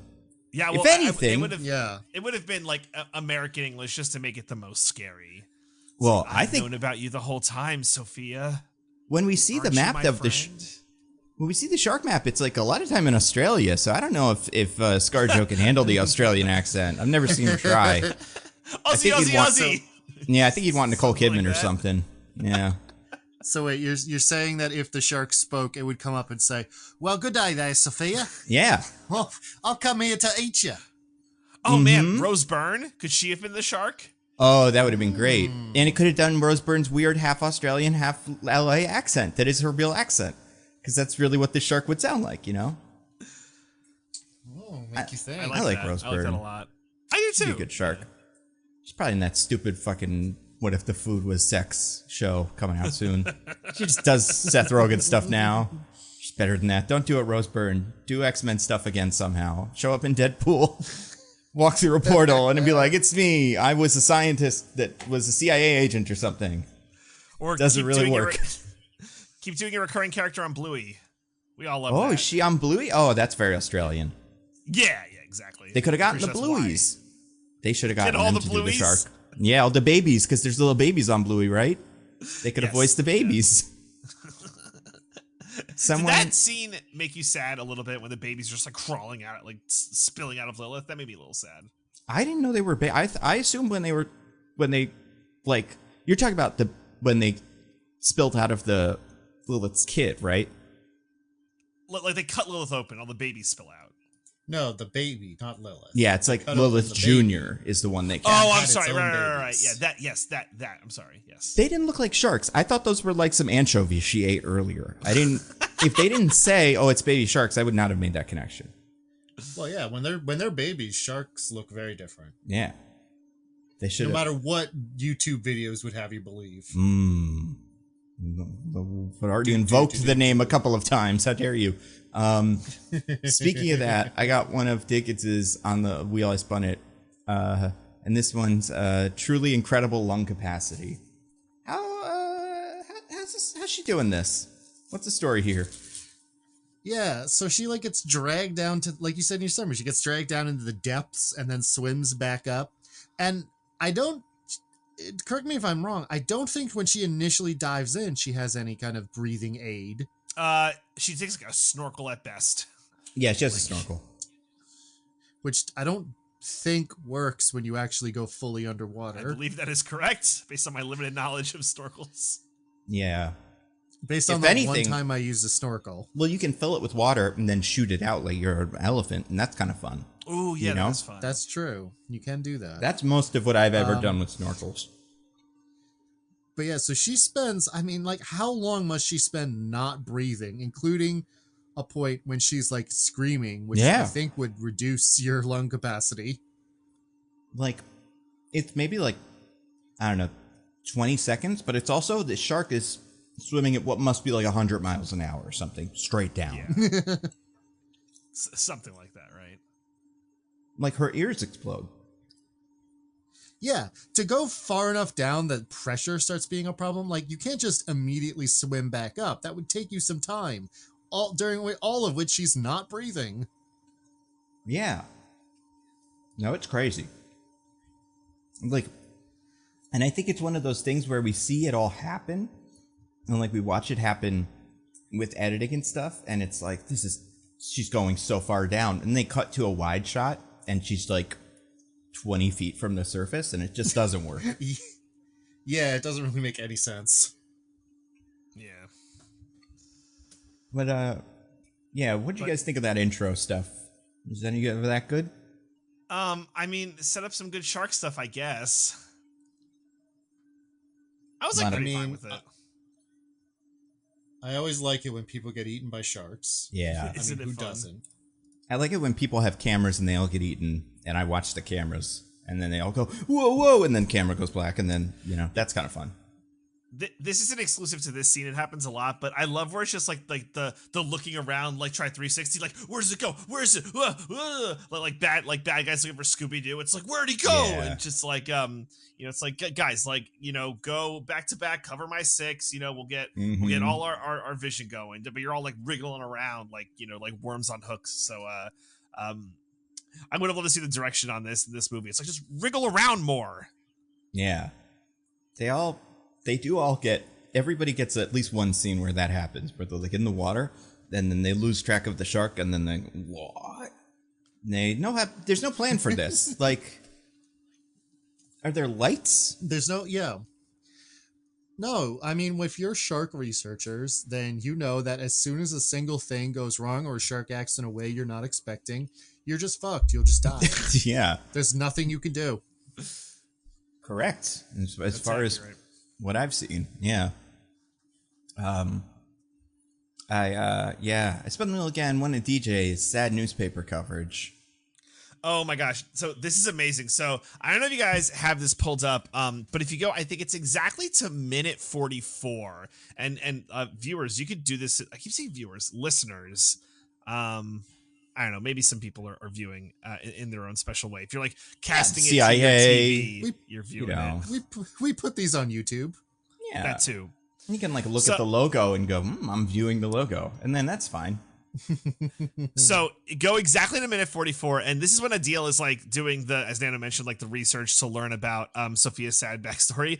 But so the article is slaughtered at sea, group of scientists attacked by a shark, and like it's very generic, like very much written by ChatGPT. But I want to read a portion here. So the attack took place in the early hours of the morning when scientists were in a research boat. According to first witness accounts, a large shark suddenly emerged from the depths of the water and attacked the group with astonishing violence. The researchers taken by surprise. Yeah, right. The researchers taken by surprise attempted to defend themselves, but they were rapidly submerged by the animal's power. Which, like, is kind of what happened, man. I guess. Man, this journalist is, like, marking out for this shark. Yeah, is this fucking written by the Save Our Shark Society or whatever? Those guys with all the glasses and hair? So this is where it gets even better. So go ahead, Diggins. No, you go. Rescue teams were quickly dispatched to the location, but unfortunately, it was already too late to save the scientists' lives. Maritime authorities launched a search and rescue operation to find the researchers' bodies and have issue a warning to all boats in the area to be more vigilant. Yeah, the scientists who died. I was just gonna say I like that sentence a lot there in like that whole paragraph. I like it also at the top of the next paragraph. I think that sentence does a lot of work in this article. It repeats the thing again. Yeah. So weird. Yeah, the scientists who died were renowned experts in their field, specializing in the study of marine ecosystems, and it goes on. This is a tragic loss to the scientific community and a hard, what is that? I'm gonna say blow to ocean research. Yeah, hard blow to Shark attacks are rare, but they do occur sporadically in the central regions of the globe. I love how it repeats twice because they like don't. I don't know. Well, listen, sometimes it's a slow news day and you don't have enough words to fill up the entire page. And no one's really reading these, right? So, that's like, whatever. Yeah. I also think it's strange that this is in English at all, since the website itself seems to be in French. Like, all the buttons on it are in French. So why is this in English? Is this character, maybe he can't read English and he's just like, I see the word shark. I see her name. That doesn't Uh, sound like that went well. But yeah, I don't know. So anyway, I just wanted to point that out because I noticed it, and I don't know, I like what being able to pause it, sometimes when I can read this stuff, and just found it very, very funny. The like research, the part where it becomes erotic fan fiction about the shark for a little bit. Yeah. Mm-hmm. I love the shark so much. Yeah, it's pretty weird actually. Also, is there no byline on this article? Yeah, Nobody right. wanted to take credit for it. I think this is written by ChatGPT. I don't think a human wrote this. This also has maybe my favorite bit of like characterization in this movie, because I mean we probably all have it open so we could see what he does immediately after he closes the sad article. Did you guys love this? Did you all salute? Well, he looks at his framed picture of his troops. Feels a little bad about it. Every time the military shows up in a movie, I always stand up and salute because I just love this country so much. And other countries, apparently. France, I love them. Anybody who kind of looks with, like, they probably fight with our guys. Everyone knows that regardless of what countries they originate from, being in the military is a purely American trait. Yeah, that's fair. And, like, yeah, this guy's a sad backstory where he didn't save. He went to, like, his friends went on a suicide mission and he didn't go with them or something, right? Yeah, they went to go save some hostages, and then he got scared and didn't do it. And the hostages got rescued, but all his friends died. And I'm a little confused on how that happened. Yeah. It's pretty weird. Yeah, it's pretty weird. I spun the wheel again, landed on one of Diggins's. This one's just realistically arrogant cops. Kind of talking about the cops a little bit, but yeah, let's talk about him a little bit more. Yeah.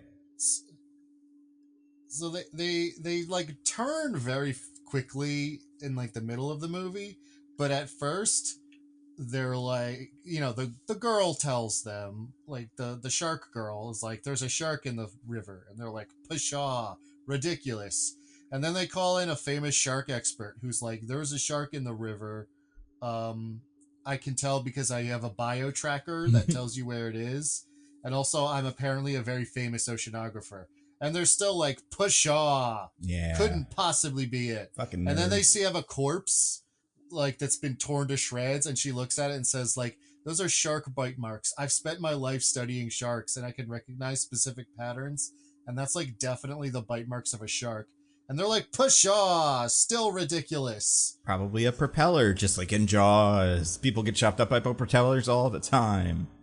Exactly. And then she's like, okay, if you don't believe me, we can use my shark tracker to like stay on the shore of the river and like go to where the shark should be and then like do some reconnaissance without having to dive in the water at all.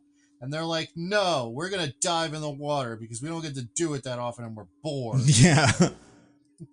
Which I get. Although I do kind of feel like there would be a little bit more diving after that guy accidentally drove into the river. They don't have to go check on that whole thing. They got bored. They should check. Because that would be my proof is like, no, there's a big shark bite on the car. Like, you don't have to do any of the rest of this shit. I guess they don't know that. I guess only the blue hair girl knows that, who has not. Oh, no, she got arrested. She knows. She could tell him. Yeah. Yeah. But she probably did tell him. They just didn't believe her arbitrarily. It's fair. I mean, she has blue hair. And as we'll point out, she's quite a crackpot, so maybe she has kind of a reputation for this. That's true. Yeah. Can't. Anyway, this scene does not result in any cops dying, which I thought was crazy. Yeah. Well, you can't have a cop die yet because it has to still have enough stupid deniability. Honestly, I'm surprised about how many people managed to die in the death scene that happens halfway through the movie. And then, because I was like, well, they're definitely going to cancel the thing if all that happens, but they didn't do it. Yeah, or at the very least, there's no way they can cover this up, right? Right. And the mayor's just like, there's not sharks. And everyone's like, well, that checks out. Like, I'm pretty sure those people were on Instagram the whole time. Like, I don't know about their reception under there, but they all had their camera phones out and some of them survived. Yeah. I think she was live streaming. Yeah. Like, this was a big event. I usually I have a lot of these words blocked, so I don't get notifications about the big shark, events, but some people love this shit. That's why you didn't get the French influencer's shark plea. Yeah. About how we should all go into the catacombs and save the sharks. I mean, it's one of those things where, like, you hear about it and you're like, oh, that sounds fun, and then you follow it. And then, like, after 5 of them, you're like, I'm not going to fucking go. And then you mute the account, but you don't want to fully not follow it, because then people will be like, why don't you follow it anymore? Are you anti-shark? And I'll be like, no, they're pretty cool. I can't believe how pro-shark some of the characters in this movie are, though. Like, usually in a movie like this, like in a Jaws or something, it's mostly ignorance or whatever, hubris. There's nobody in Jaws that's like, I hope the shark sticks around Amity and gets more kids to eat. Like, I don't know if they ever did that in any of the Jaws movies, but it's awesome. I mean, I think, it's like I was saying before. Everyone knows now that sharks are actually, like, pretty much won't attack humans unless they're confused or provoked. Yeah. Like, they don't generally prefer to attack humans. And so everyone's like, well, obviously the shark isn't doing anything wrong here, so we gotta help the shark. Mm-hmm. And that would be the case in real life, but this is a movie where sharks can be demon mothers. Yeah. It's, it's pretty awesome. Yeah, those cops are real mean. Until this point, when they realize that there is a shark, and then they're very nice from that point forward. Yeah. They just do a complete 180. Well, it's that, and then when he Googles if she's nice. Well, I guess it's that when she Googles if she's nice, and then also when the cop puts on his leather jacket and becomes cool, puts on his little espresso, and like, you're like, oh, he's like a guy. He's not just a cop. He's pretty chill. He's got a sweater on. Very fashionable. I spun the wheel again, landed on one of mine, projectors. You guys, have you ever walked into a room and seen a projector and gone, fuck yeah, this is a stupid movie? This when we go into the SOS thing, and then that happened, I was like, oh, that was really the first time in this whole movie my ears perked up, and I was like, this isn't what I was expecting. There's a little bunch of eco-terrorists. They have the projector on all the time. You would kind of figure the eco-terrorists would have some sort of, I don't know, conservationist kind of mindset when it comes to just like random power usage, but they get it. Listen, they all need some reminder of what they're fighting for day in and day out. So they've got to have that constant loop of shark footage being projected onto the wall. It really is. It's a great way. It's like Homer Simpson's workstation. They got the shark projector up, and underneath they got a little sign that says "Do it for her." I mean, these guys might as well. I wish we could. It really is just a picture of a shark too. Like it's like a shark floating around. Yeah, and like at first I was like, oh, it's like live footage of some sharks they're tracking, but that doesn't make any sense. That can't be it. Yeah, because they just hack into legitimate researchers' trackers. They don't have their own. Well, what resources do they have? Like, where are they getting the money for all these projectors? And these computers. Wait a second. What the fuck is going on in this scene? Hold on. Okay. So we see... So we see this being... the main lady meets the other one, blue hair. And blue hair is like, we love you. We're such big fans at our weird little, secret society or whatever. They go into like an old-ish looking building. Not fully like run down, but like, you kind of assume there's nothing fancy in here, which is just like how one of the Megs goes. I can't remember which one. They open the door, and there's a big projected screen you see with like video of a shark, and then a bunch of guys on like little chairs or whatever. There's a lot of like old shit, like old chairs and old like lamps. So part of me kind of assumes they put this place together like yesterday. Like, and they've traveled here probably because of the shark, even though they seem to speak French. So this seems to be the French wing of this. And there's a projector going, and the projector is projecting onto a screen that has a curtain, but it is not projecting onto the curtain, which is weird, but like whatever. But if you go to minute 16, second 29, there appears to also be some sort of like one of the walls is a little TV screen showing underwater footage as well. But like that's not coming from a projector. What the fuck is that? Do you guys see this? It's like No. They just 16 installed minutes. the TV in the wall, Nando. But okay, so it doesn't look like a TV. It looks like the sconce on the wall. Like it's the shape of the weird columns. I know what you're talking about. Yeah, there's the one that is like specifically contoured to like the depression in the wall at that point. And that, it doesn't make any sense. This guy's so weird.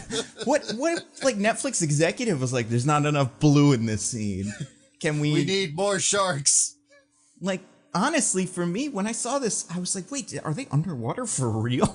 Like, is this a moon base or like a base under there? But it's definitely not. This is the Meg 2 deep sea base. They get it because they love it and they've got lots of money because they're young and hip and stuff. But yeah, this movie is lit, or this scene specifically is lit like so many Netflix movie scenes. I want to say Heart of Stone has a scene just like this. I feel like Red Notice probably has one or two of them. Gray Man probably has one or two of them. And yeah, it's all thanks to the handy projector. I will say, if this is some like multi-chapter ocean/shark organization and they're the Paris chapter, and like I understand why they're going nuts about this shark, because this must be the first thing they've ever had to do. Yeah. Ooh, that's a good point. Yeah. Like Paris is quite an inland city. Yeah, what even is usually in that river? Is there any life whatsoever? Or is it one of those rivers that's so polluted you can't even, nothing lives there? I believe that it is clean enough now that things live in it, but I think just like, regular French fish. That makes sense. But yeah, so the projector was cool. DJ, I spun the wheel again, one of yours. Wipe out levels of falling into water. Oh my gosh, it's probably one of my favorite parts of the movie. This could be a couple bits. Which specific part of the movie are we talking about here? So it almost feels like a theme throughout the movie. So the first part I noticed it, and you alluded to it.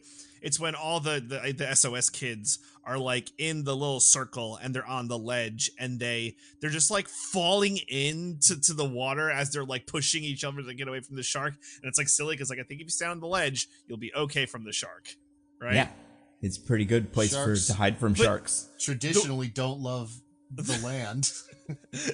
Except for Jeff the baby land shark, of course. Oh, yeah, that's true.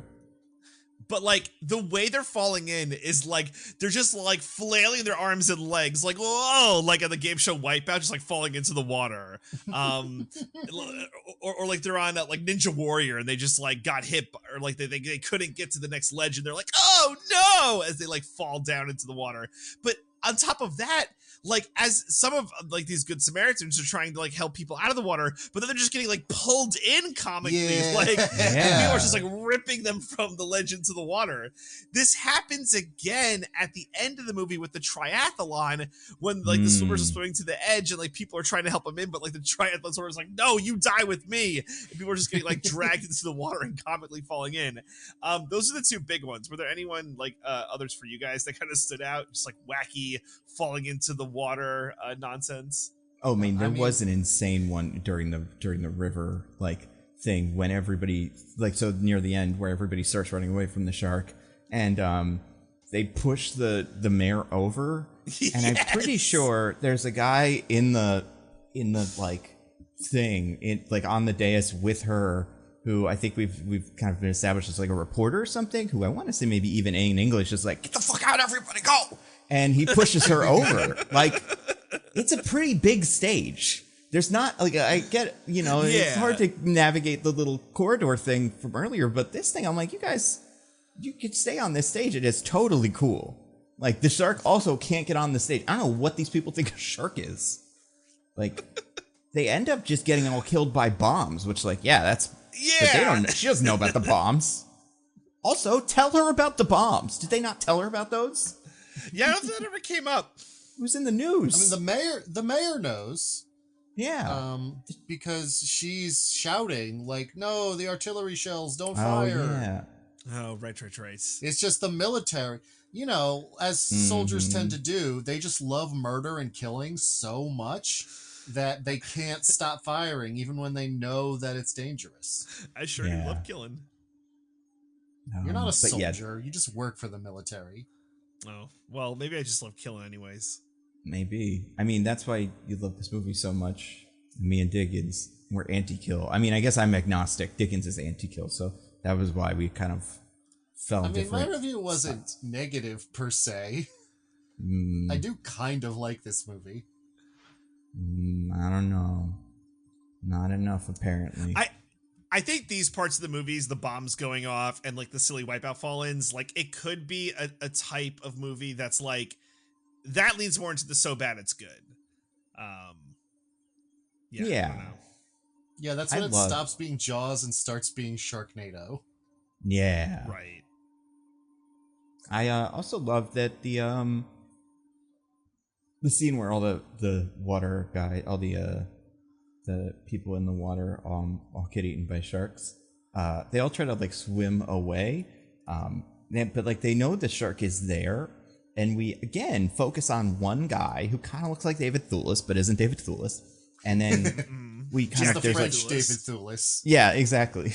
He's David Thoulet, and he's very like, whoa, there's a shark in here, but what's it gonna do? And then again, just like the woman from before, the shark comes up out of the water 10 feet in the air, eats this one guy specifically, and then lands back down. It is such a crazy shot for a movie like this. Like, sharks don't do that, right? They're not those fish that can like kind of fly out of the water. What's this guy doing? Feels like that's a bad way to do shark stuff. He's the newspaper writer who wrote that article, and he's just like, he's rock hard because now there's a shark actually here eating people. And that's apparently his thing, he's found out. Yeah, that's a good point. God, yeah. I mean, there were some crazy falls in the catacomb scene, though. Like, a lot more... The thing about all the falling in the catacomb scene is it goes on for so long. Mm-hmm. Yeah. Like, I don't think there were that many people even for how long there are people running and basically throwing other people into the water. Oh yeah, there's maybe 30 people at this thing, and like there's more than enough room for all of them. We get told there were 12 deaths, and I'm like, I saw more people than that fall in that water. Oh yeah. Well, also, I feel like there's maybe some of these people wanted to take some opportunities to knock some people they don't really like into the shark water, you know? Maybe this was just convenient for some of them. So shortly after this, Hercule Poirot shows up to flooded Paris to interview who actually did shark-based murder, instead of just shark-based accidental death. Yeah. What was I gonna say? There was some crazy shit in this scene. I don't know, man. I just like, maybe I would panic, but I cannot imagine I would panic that much that I'd go into the water. Right. On purpose. Right. I think that's right. You just like use your brain for a half a second, right? If I just stand absolutely still, I'm good. Although, the shark did just jump 30 feet out of the water into the camera high above the pool. So, like... That's also, true, yeah. The shark did a 10-foot vertical leap. It also bumps that raft real hard at some point. Oh my god, yeah.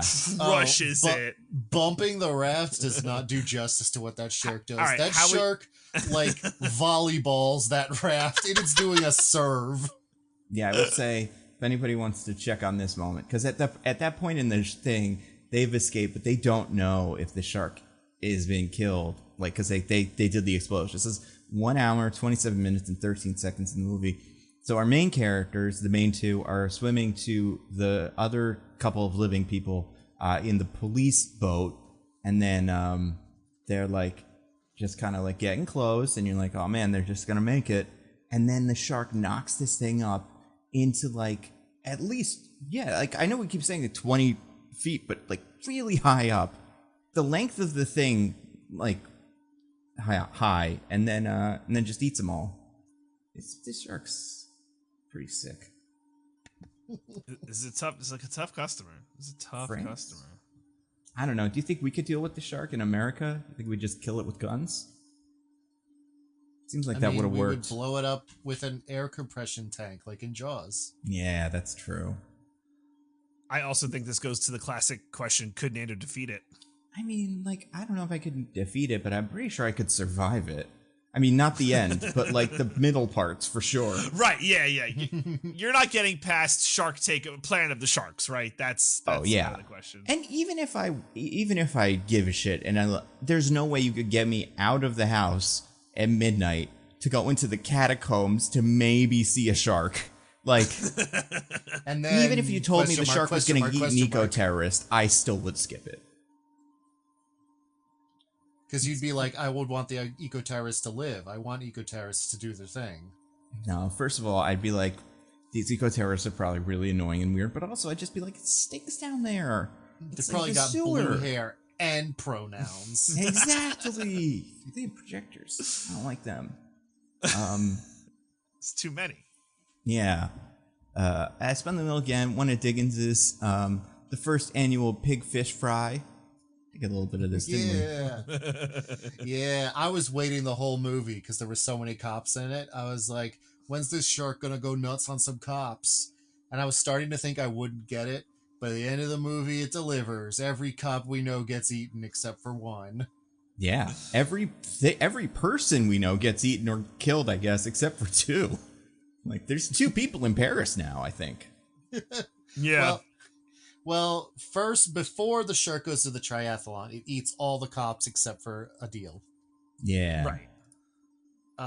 Just goes nuts on some cops. Does multiple vertical leaps to get some cops. Just because, it had to get all of them. So I think we're forced to ask, is the shark actually good? I mean, the shark has principles, I guess. I mean, I feel like the shark kills indiscriminately. It just happened to be a lot of cops because who else has a boat in the middle of the sand? But,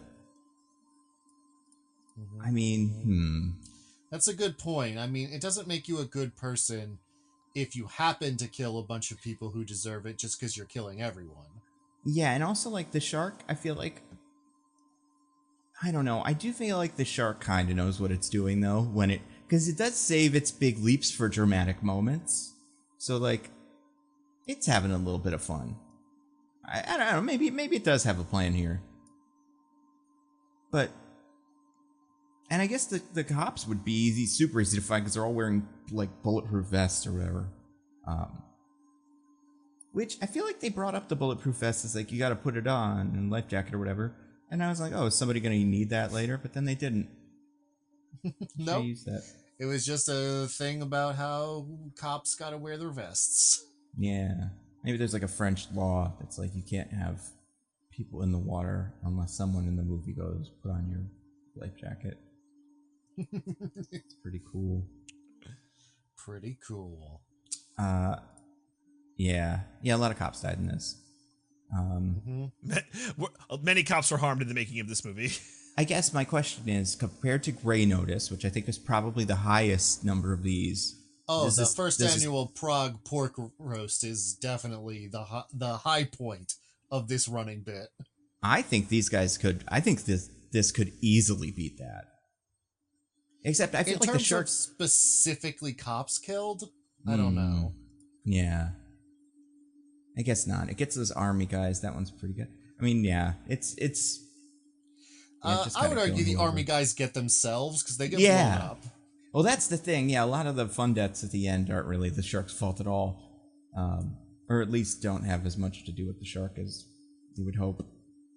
But yeah, I feel like as far as Netflix movies where a bunch of cops get killed, in one of the more exciting ways, but probably not the biggest number. Which, yeah, it was fine. Yeah, I mean, listen, we can't all be the Prague pork roast. Yeah, and I mean, like Prague, France, like there's something to these movies all being kind of in the same area, and like, you know, maybe that is a theme. Maybe there's some Netflix Europe guy who's like, your script is pretty good, but most of the cops survive, so I think you're gonna need to take another pass at it. I'll get my head screenwriter Christophe Diggins to give it another look. It's just 2 pages of missing something.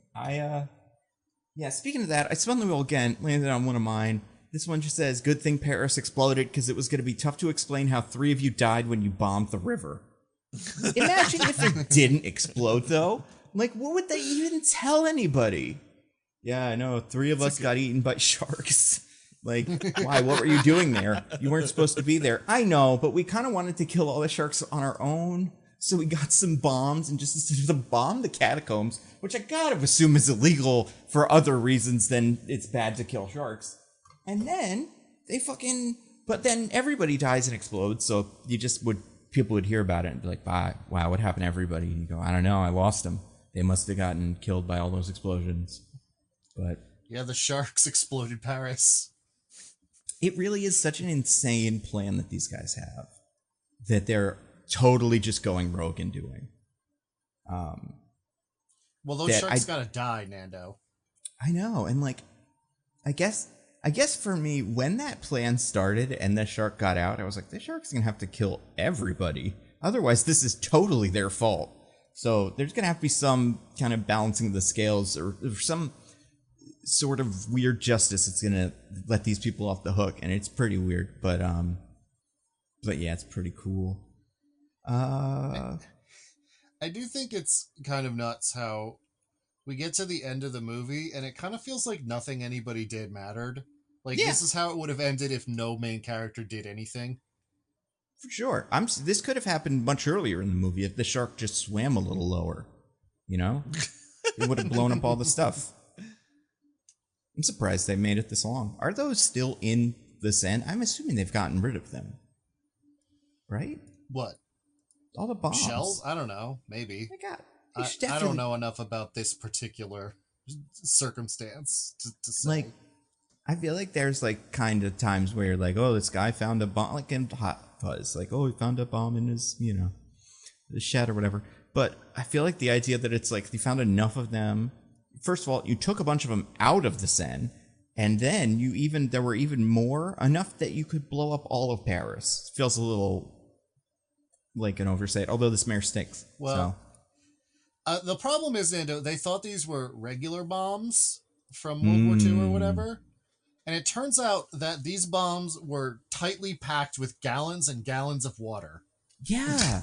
So, I suppose, again, one of yours, Paris belongs to the sharks now. Can anybody explain what happens at the end of this movie? Absolutely not. Not even close. Not even a little. Because, like, it's not like the canals in Paris with the Seine are like dams. They're not holding back a ton of water. They're just canals. Yeah.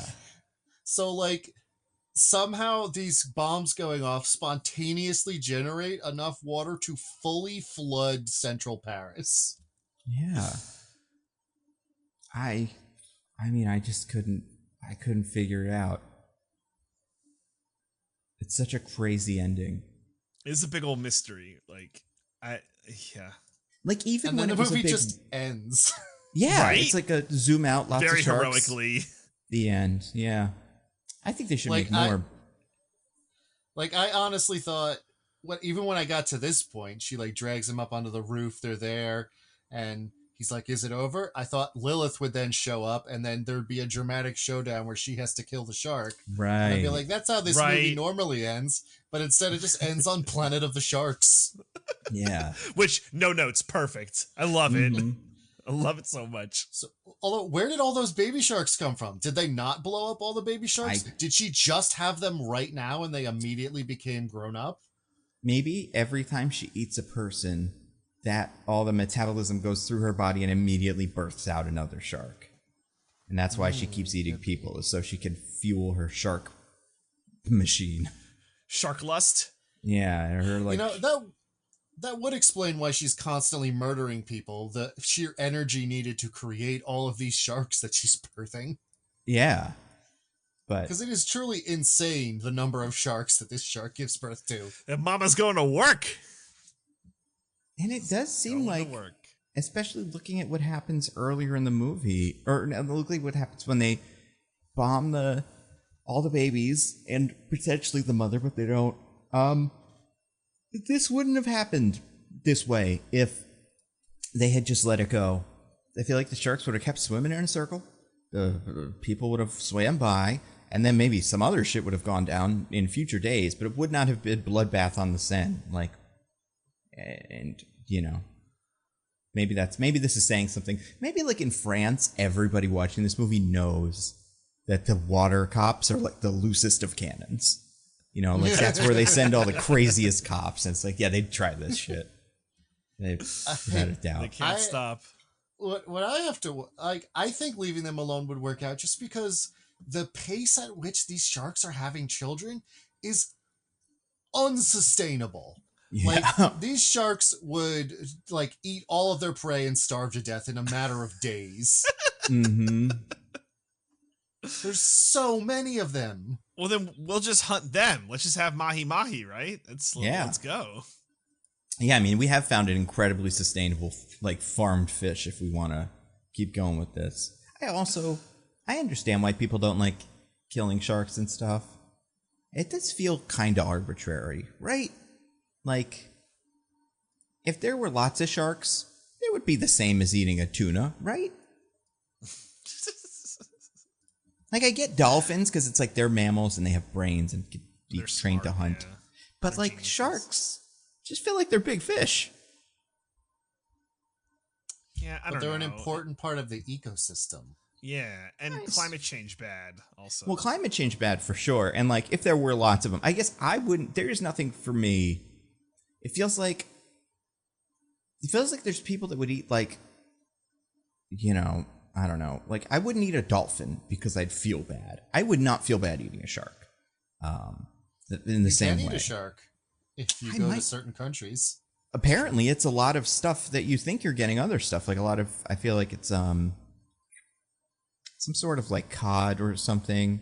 A lot of it has. Sorry, I'm looking this up. It says 99% of all salmon is really shark. Hell yeah. Sick. Let's go. This is the news I've been waiting for. I am the 1%. I feel like I probably have eaten shark, honestly, at some fucking boardwalk or something. And it's probably fine. I feel like it probably tastes a lot like swordfish, which is kind of a similar fish. And I like swordfish. So, pretty tasty. I do think there's something interesting about how like the shark's biggest ally is the woman who gets like eaten, and the shark's like, yeah, fuck you. I don't eat your dumb Instagram. You stupid idiot. I'm gonna eat you.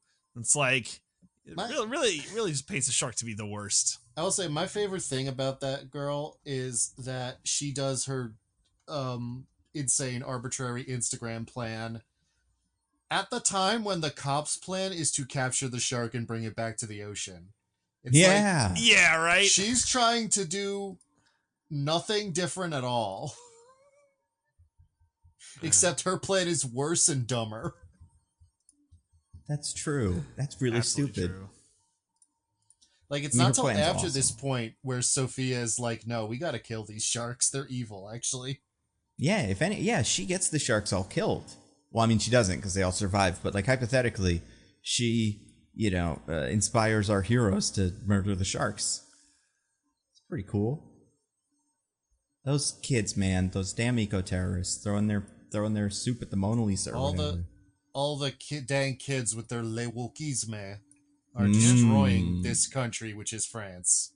Yeah. By the way, I want to be very clear. Le wokisme is a real French word. Wait, what is it? Oh.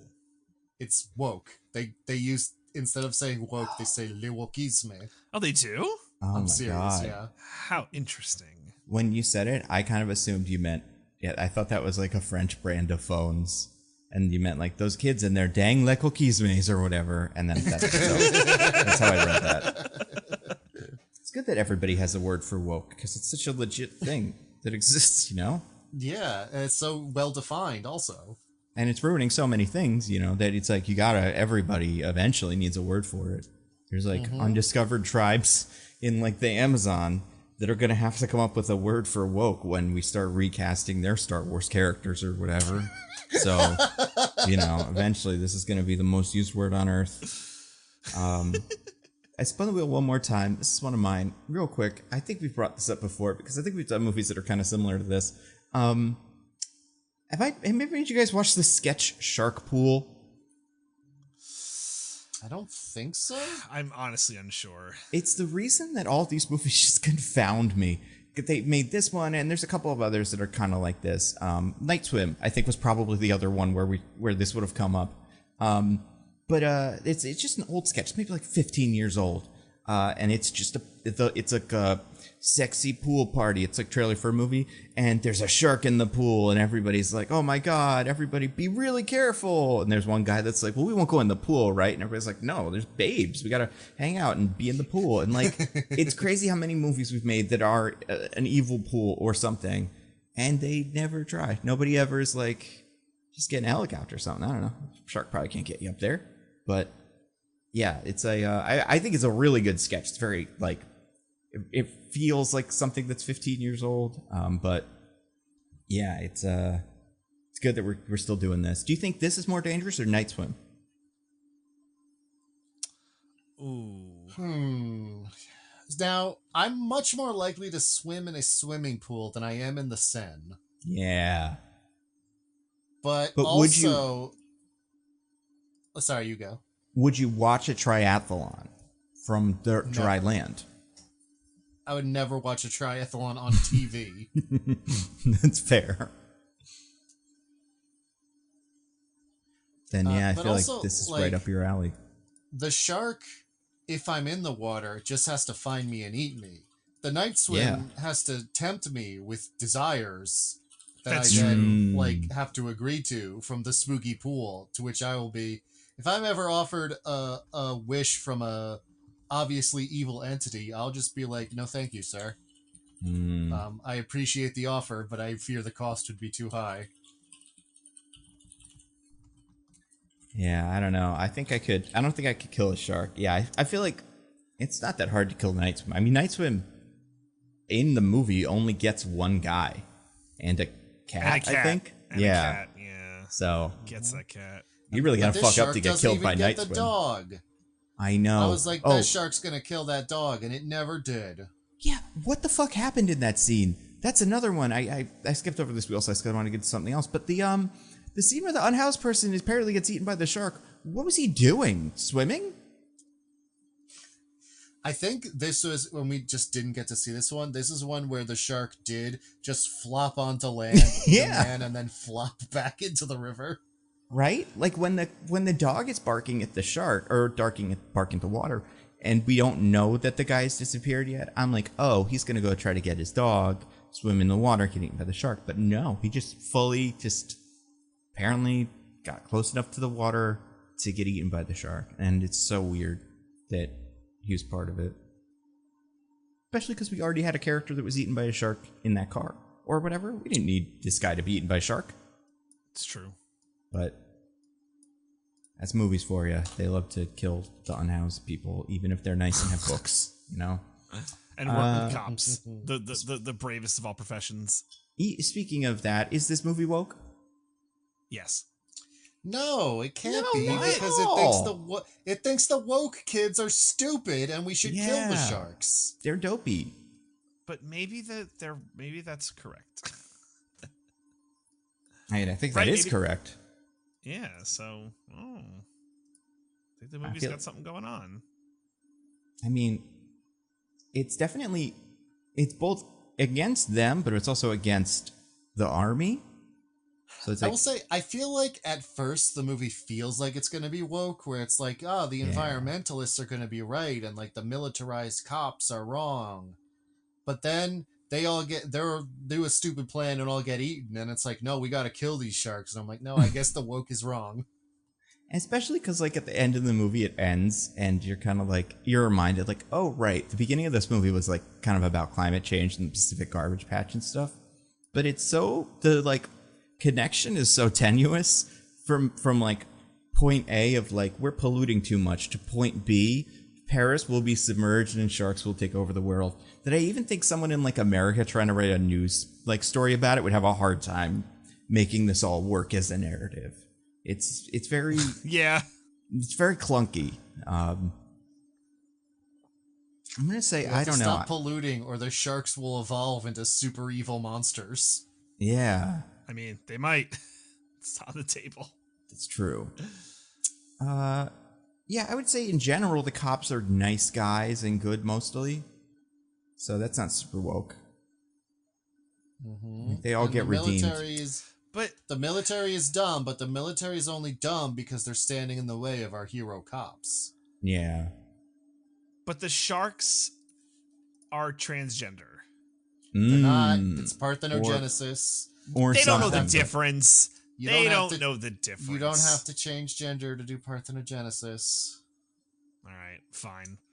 I'm trying my best here to prove that this movie is woke. But also that shows that it's not woke because a world without men, but instead just women reproducing by themselves creates evil monsters. There would be no wars, though, you know? That's what I hear from t-shirts. Wait, now that I'm thinking about it, Diggins, we were talking about this before. I can't remember if this is on the pod or not. The mayor was maybe kind of a caricature of a real person that exists. Yeah, so Anne Hidalgo is the current mayor of Paris. She's been the mayor of Paris for many years now. And she's the only woman mayor of Paris ever, which it puts it in this weird gray area where I'm not sure if this woman mayor is supposed to be a caricature of her or if it's just like when Obama was in office and movies like White House Down would have black presidents just because that's what we had at the time, but it's not really about him in any way. Yeah, I guess my question I mean? is, the way I would prove it is that guy that's like her handler or whatever who is behind her all the time, is that supposed to be someone French people recognize? I don't know enough about French politics to say that. Yeah. So then my only question about her is, where is she on the like ideological spectrum and stuff? Because if she's a member of the French Socialist Party. Oh, okay. Yeah. So anti-woke then, for sure. Because she fucks up everything. Oh, okay. Oh man, I really thought I had a slam dunk with this movie's woke, but I have a bad read on these. I feel like sometimes, so my bad. I think this one's tricky because it is all over the place, but I do think it's got enough wokeness. No, you guys swayed me. Yeah, you guys swayed me. I feel swayed. So. Well, speaking of swaying people and recommending things, you guys want to get to our classic segment? Yes, I would love that. Love to. All right, DJ, do you want to recommend anything to the fine people? I would. So I'll make this pretty quick, just like a couple recs. First, so Michelle and I gave a shot to, you guys remember the Ultimatum, right? That crazy show where people decide whether or not to stay with their significant other based on dating another person? Yeah, Right, you're joining the Ultimatum? The show exclusively for sociopaths. Yeah. Yeah, precisely.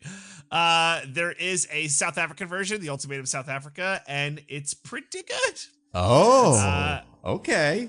I don't know what the show keeps doing to me where I'm like, yeah, this is just good television right here. But I'm engaging with it, and I enjoy the South African version that they have. If it's the South African version, do they institute a system where some of the people have to live in a separate part of society that gets worse resources? Yeah. No comment.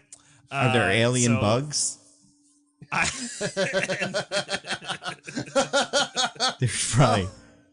Yeah. You turn into one by the end. It makes you think. It does make you think.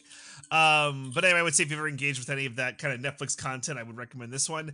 And then a new season of Perfect Match came out, and this one, if Diggins, of course, you probably need a refresher, is the show that's like the Netflix All Stars. They get all the Netflix reality show people together into a single dating competition. The fun part about this season, and this is like my pitch for if people you'd want to check it out, the winner of last season is back. Because the person who he won with cheated on him. The person who she cheated on him with is also on this season. Hell so yeah. I'll just leave that out there. If people want to check out Perfect Match Season 2, it is as advertised. Are they similar? Not really. Well, after that happened, if I'm on that show, I would question the premise that I'm about to find my perfect match. Yeah, that's how the guy comes on. He's like, perfect match, more like perfect way to find someone else. So would not disagree with you there, sir. This show's insane. I don't know how they keep making these like legally, but they find a way. It's crazy. It's amazing what you can do to a person if they agree to it. Yeah, I mean, right. isn't this the one that keeps unionizing almost or something because they keep mistreating all the people? I think that's a Circle thing, or not Circle. Love Is Blind thing. Love Is Blind. Yeah. They're trying. They're absolutely trying. But yeah, so a couple Netflix reality shows to check out after you watch Le Shark. So Le Shark. Those will be my. We never looked this up. What is the French word for shark besides Le Shark, of course? I know the Spanish word for shark. Does that help? It's probably pretty similar. Yeah. The Spanish word is tiburon. Oh. It's probably something like that. Well, they're related languages. They're both. Yeah. Nope, not at all. Requin. I don't know. Requin. Requin. Keen. I guess it's kind of got the same punch as shark.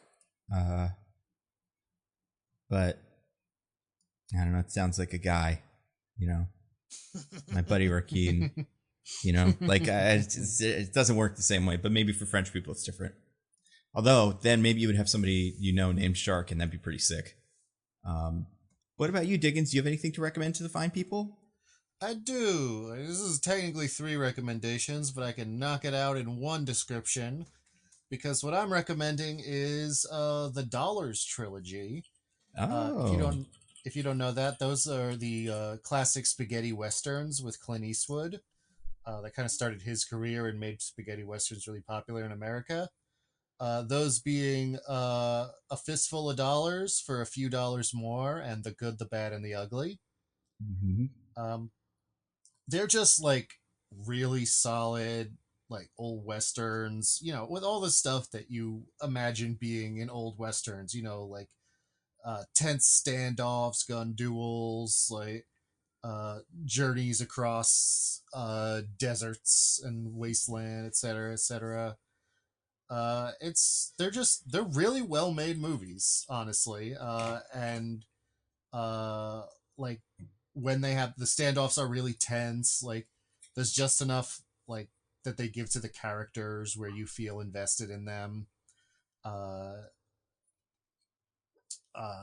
That like final like Mexican standoff at the end of The Good, the Bad, and the Ugly, which is like the famous one that you have seen referenced many times, is so good. Like even knowing all the references and having heard about it all the time, you watch that movie, that ending standoff is so good. So yeah, they're all on Max right now. So, until David Zaslav decides that he wants to destroy them, you can go watch all 3 of those movies there. What about you, Nando? Anything to recommend? So many things. I'm going to try to fly through some of them. Comic that I'm reading or read. This is our book club book for this month. It's called Reckless. It's a noir thriller set in the 70s in California by Ed Brubaker and Sean Phillips and Jacob Phillips, I think is his brother, I'm guessing, who did the colors. Yeah. It's cool. It's good. It's like apparently there's 3 of them, but Ed Brubaker just decided to, like, during quarantine, he was like, I'd like to write. Oh, sorry. Warner just bumped into the mic. Ed Brubaker's like, I'd like to write a book like this. And he wanted to pump out a couple of them because that's the speed they usually make these hard-boiled detective novels in. So it's called Reckless. I enjoyed it. Next up, Game Changer, the finale. Not done, because as of now, there's only one of them out. But they're doing the finale, and it's The Circle. So that's fun. Hell yeah. Nice. Yeah, excuse you, it's legally distinct from The Circle. Yeah, it seems to be The Circle, but it is in fact not. Do you have a favorite, Dickens? You pulling for anybody? Ooh, let me think. I mean, I feel like Brennan is doing such a good job of making people think he's Reika.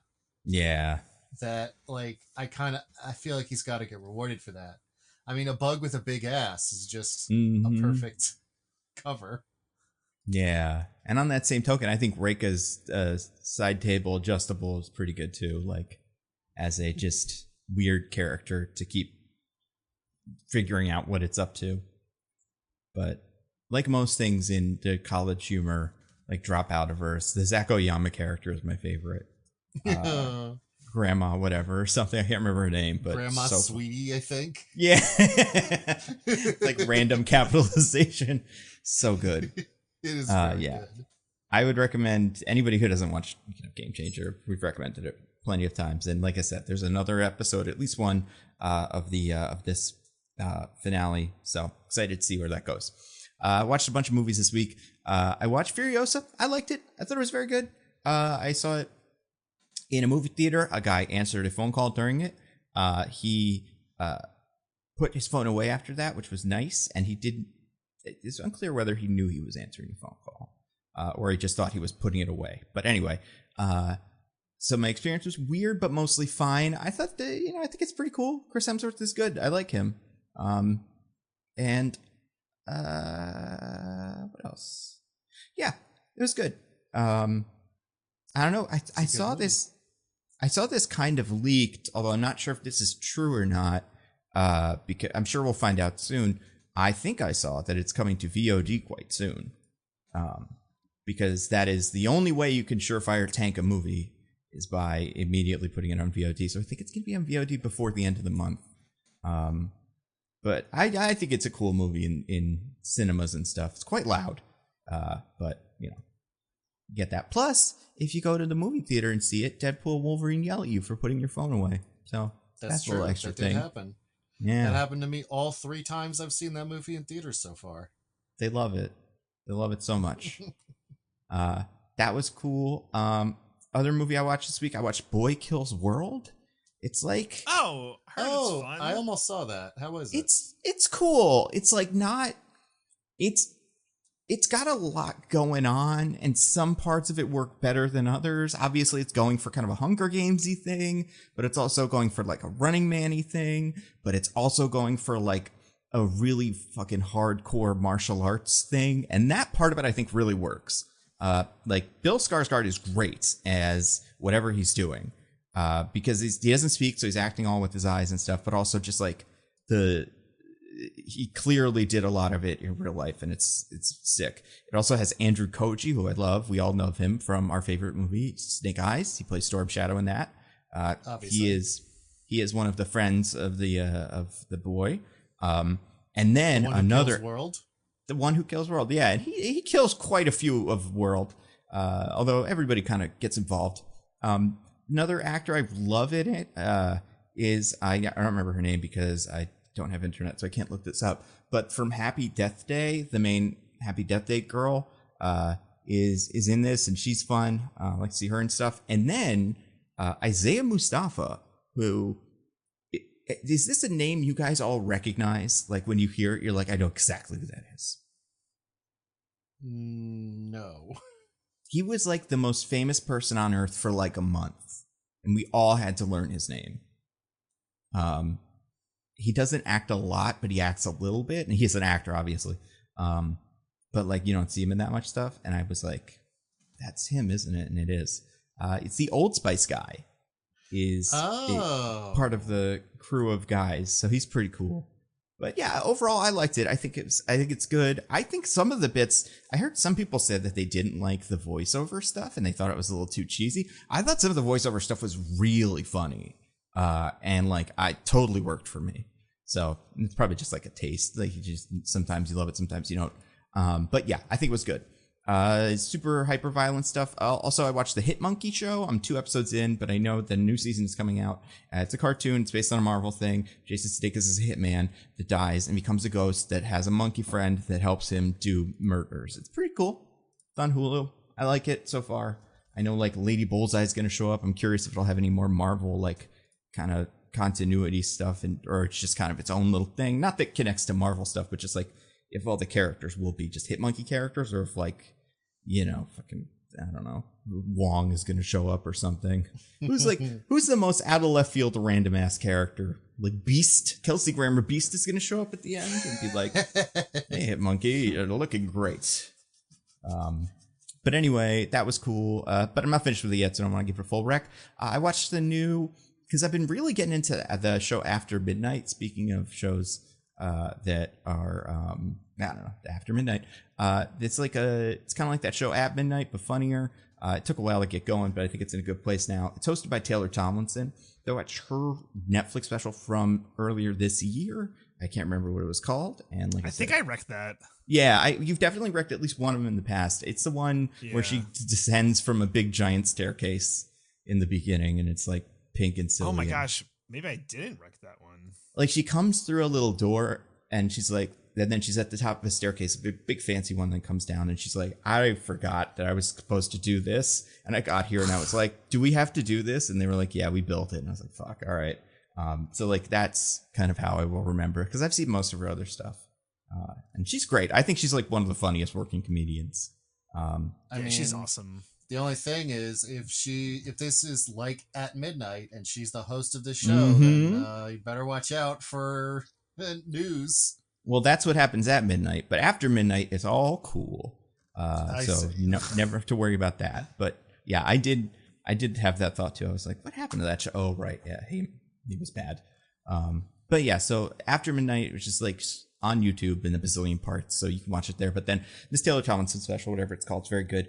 Last thing, I went to see a play this week that was my mom's like Mother's Day present, so we finally got out to see Stereophonic. Kicks so much ass, so good. Yeah, like I'm not surprised that it has a bazillion Tony nominations and stuff, and I'm sure it will win all of them, and deserve it and stuff. If you know nothing about Fleetwood Mac, I'm sure you'd still enjoy it. But if you know some of the stuff about them, that makes it more fun. And just the acting's great, and the performances are really like sharp, and there's a lot of stuff going on at once, and it's very impressive. I could not believe it as a 3-hour-long show, but it didn't feel like it at all. Yeah, had a great time with it. DJ, are you going to see it? I'm going in a couple weeks. Oh, I know you are. I'm saying, DJ, you should go see it, because I know Diggins is going, and like it's a good show. Okay. I think you like it. Okay. And yeah, probably. Tickets aren't impossible to get. They're not like super cheap, because it is like the play that like kind of is getting a lot of attention this year. But I would say it's worth it, and I'd say it's pretty cool. Does it have any Tony noms? All of them. Yeah. Oh yeah. It has the most Tony noms for all the plays. I think it's kind of set to win most of them, except for maybe the awards where if there's multiple actors nominated, they might split the vote and kind of fuck each other over. But fortunately, Nando didn't say anything about that in his rec, so it's not really embarrassing for DJ that he asked that. Yeah, exactly. Nah. He was bailing out a thing. He's very busy. He's having a big day. He has to stop his house from being taken over by the sharks. Yeah, the sharks are already wet. Yeah. Oh, that's not a good sign. You guys have no idea how many things blew up. Yeah, don't fall in. But yeah, so Stereophonic, I would say, is great. And if you can get out to the city, obviously, that's where it is now. I don't know if it's going to tour. Originally, I thought it couldn't, but now I'm like, maybe they could do it. And like at least put it in some regional theaters. But I know that this cast of it now is the same cast, I think, that did it in London or something. So like, I don't know how they get new guys. But yeah, it's great. It's really cool. Next week, what are we doing next week? Bad boys. What you gonna do? What you gonna do when they come for you? It's weird that that's like kind of the whole thing. Time. Yeah. Like, why is it Bad Boys? Ride or Die. I don't know. It's a cool name, but like that song is like not a Will Smith song, It's got to be from the first movie or something, like explained. It's got to be. I mean, we watched it, DJ. It's the Cops theme song, right? So like, I'm sure that's the thing. Oh yeah. It's like they're like, we're cops, and that's why they're singing it. But it's just weird that that's the brand. This is I get it. But they are bad boys, So yeah, I watch those boys, and I'm like, you're so bad. Not today, boys. Yeah. Speaking of that, DJ, do you have anything to plug? Just Roses and Rejections. Check out all the things that I had mentioned earlier. That's it. Cool. Diggins, anything for you? Nope. What about you, Nando? Just a couple things, videos I put out this week. Couple Snap history videos. One's on the Eternals. Everyone loves them. I do think the one thing I will say about my Eternals videos, you learn things in them that's like, this should have been the fucking movie. This is insane. Instead, they made them all really stoic and whatever. And like I don't think the movie's bad, but it does make you go like, there was something here. These are some pretty funky characters that have been around since the 60s. So they've done some weird shit. I think the Cersei one next week will have a lot of that. And then the Makari one's definitely going to have a lot of that, because she did one thing that was did one thing very specific back in the day that is a really fun comic thing. But So those are great. I had a video that went out. It's like Venom trailer analysis, and then my video of how do we save movie theaters, because that's the rules. Every movie YouTuber has to make a anecdotal, poorly informed video about that. So I made mine. It's pretty good. Besides that, I don't think I have too much other stuff going on. Working on my next like bigger video, and then I mean, I feel like my Netflix video maybe came out more than a week ago, so it's been around. But yeah, I think about Netflix all the time now. It's all I think about, and it's the best. So hopefully, Bad Boys comes to Netflix immediately. But I'll probably see it in a theater, and then until then, I've been at Nando V Movies on Twitter. I'm at Zippy by Day. I'm at This Is an Odd Name. Goodbye, everybody. Goodbye. Woo! Bye.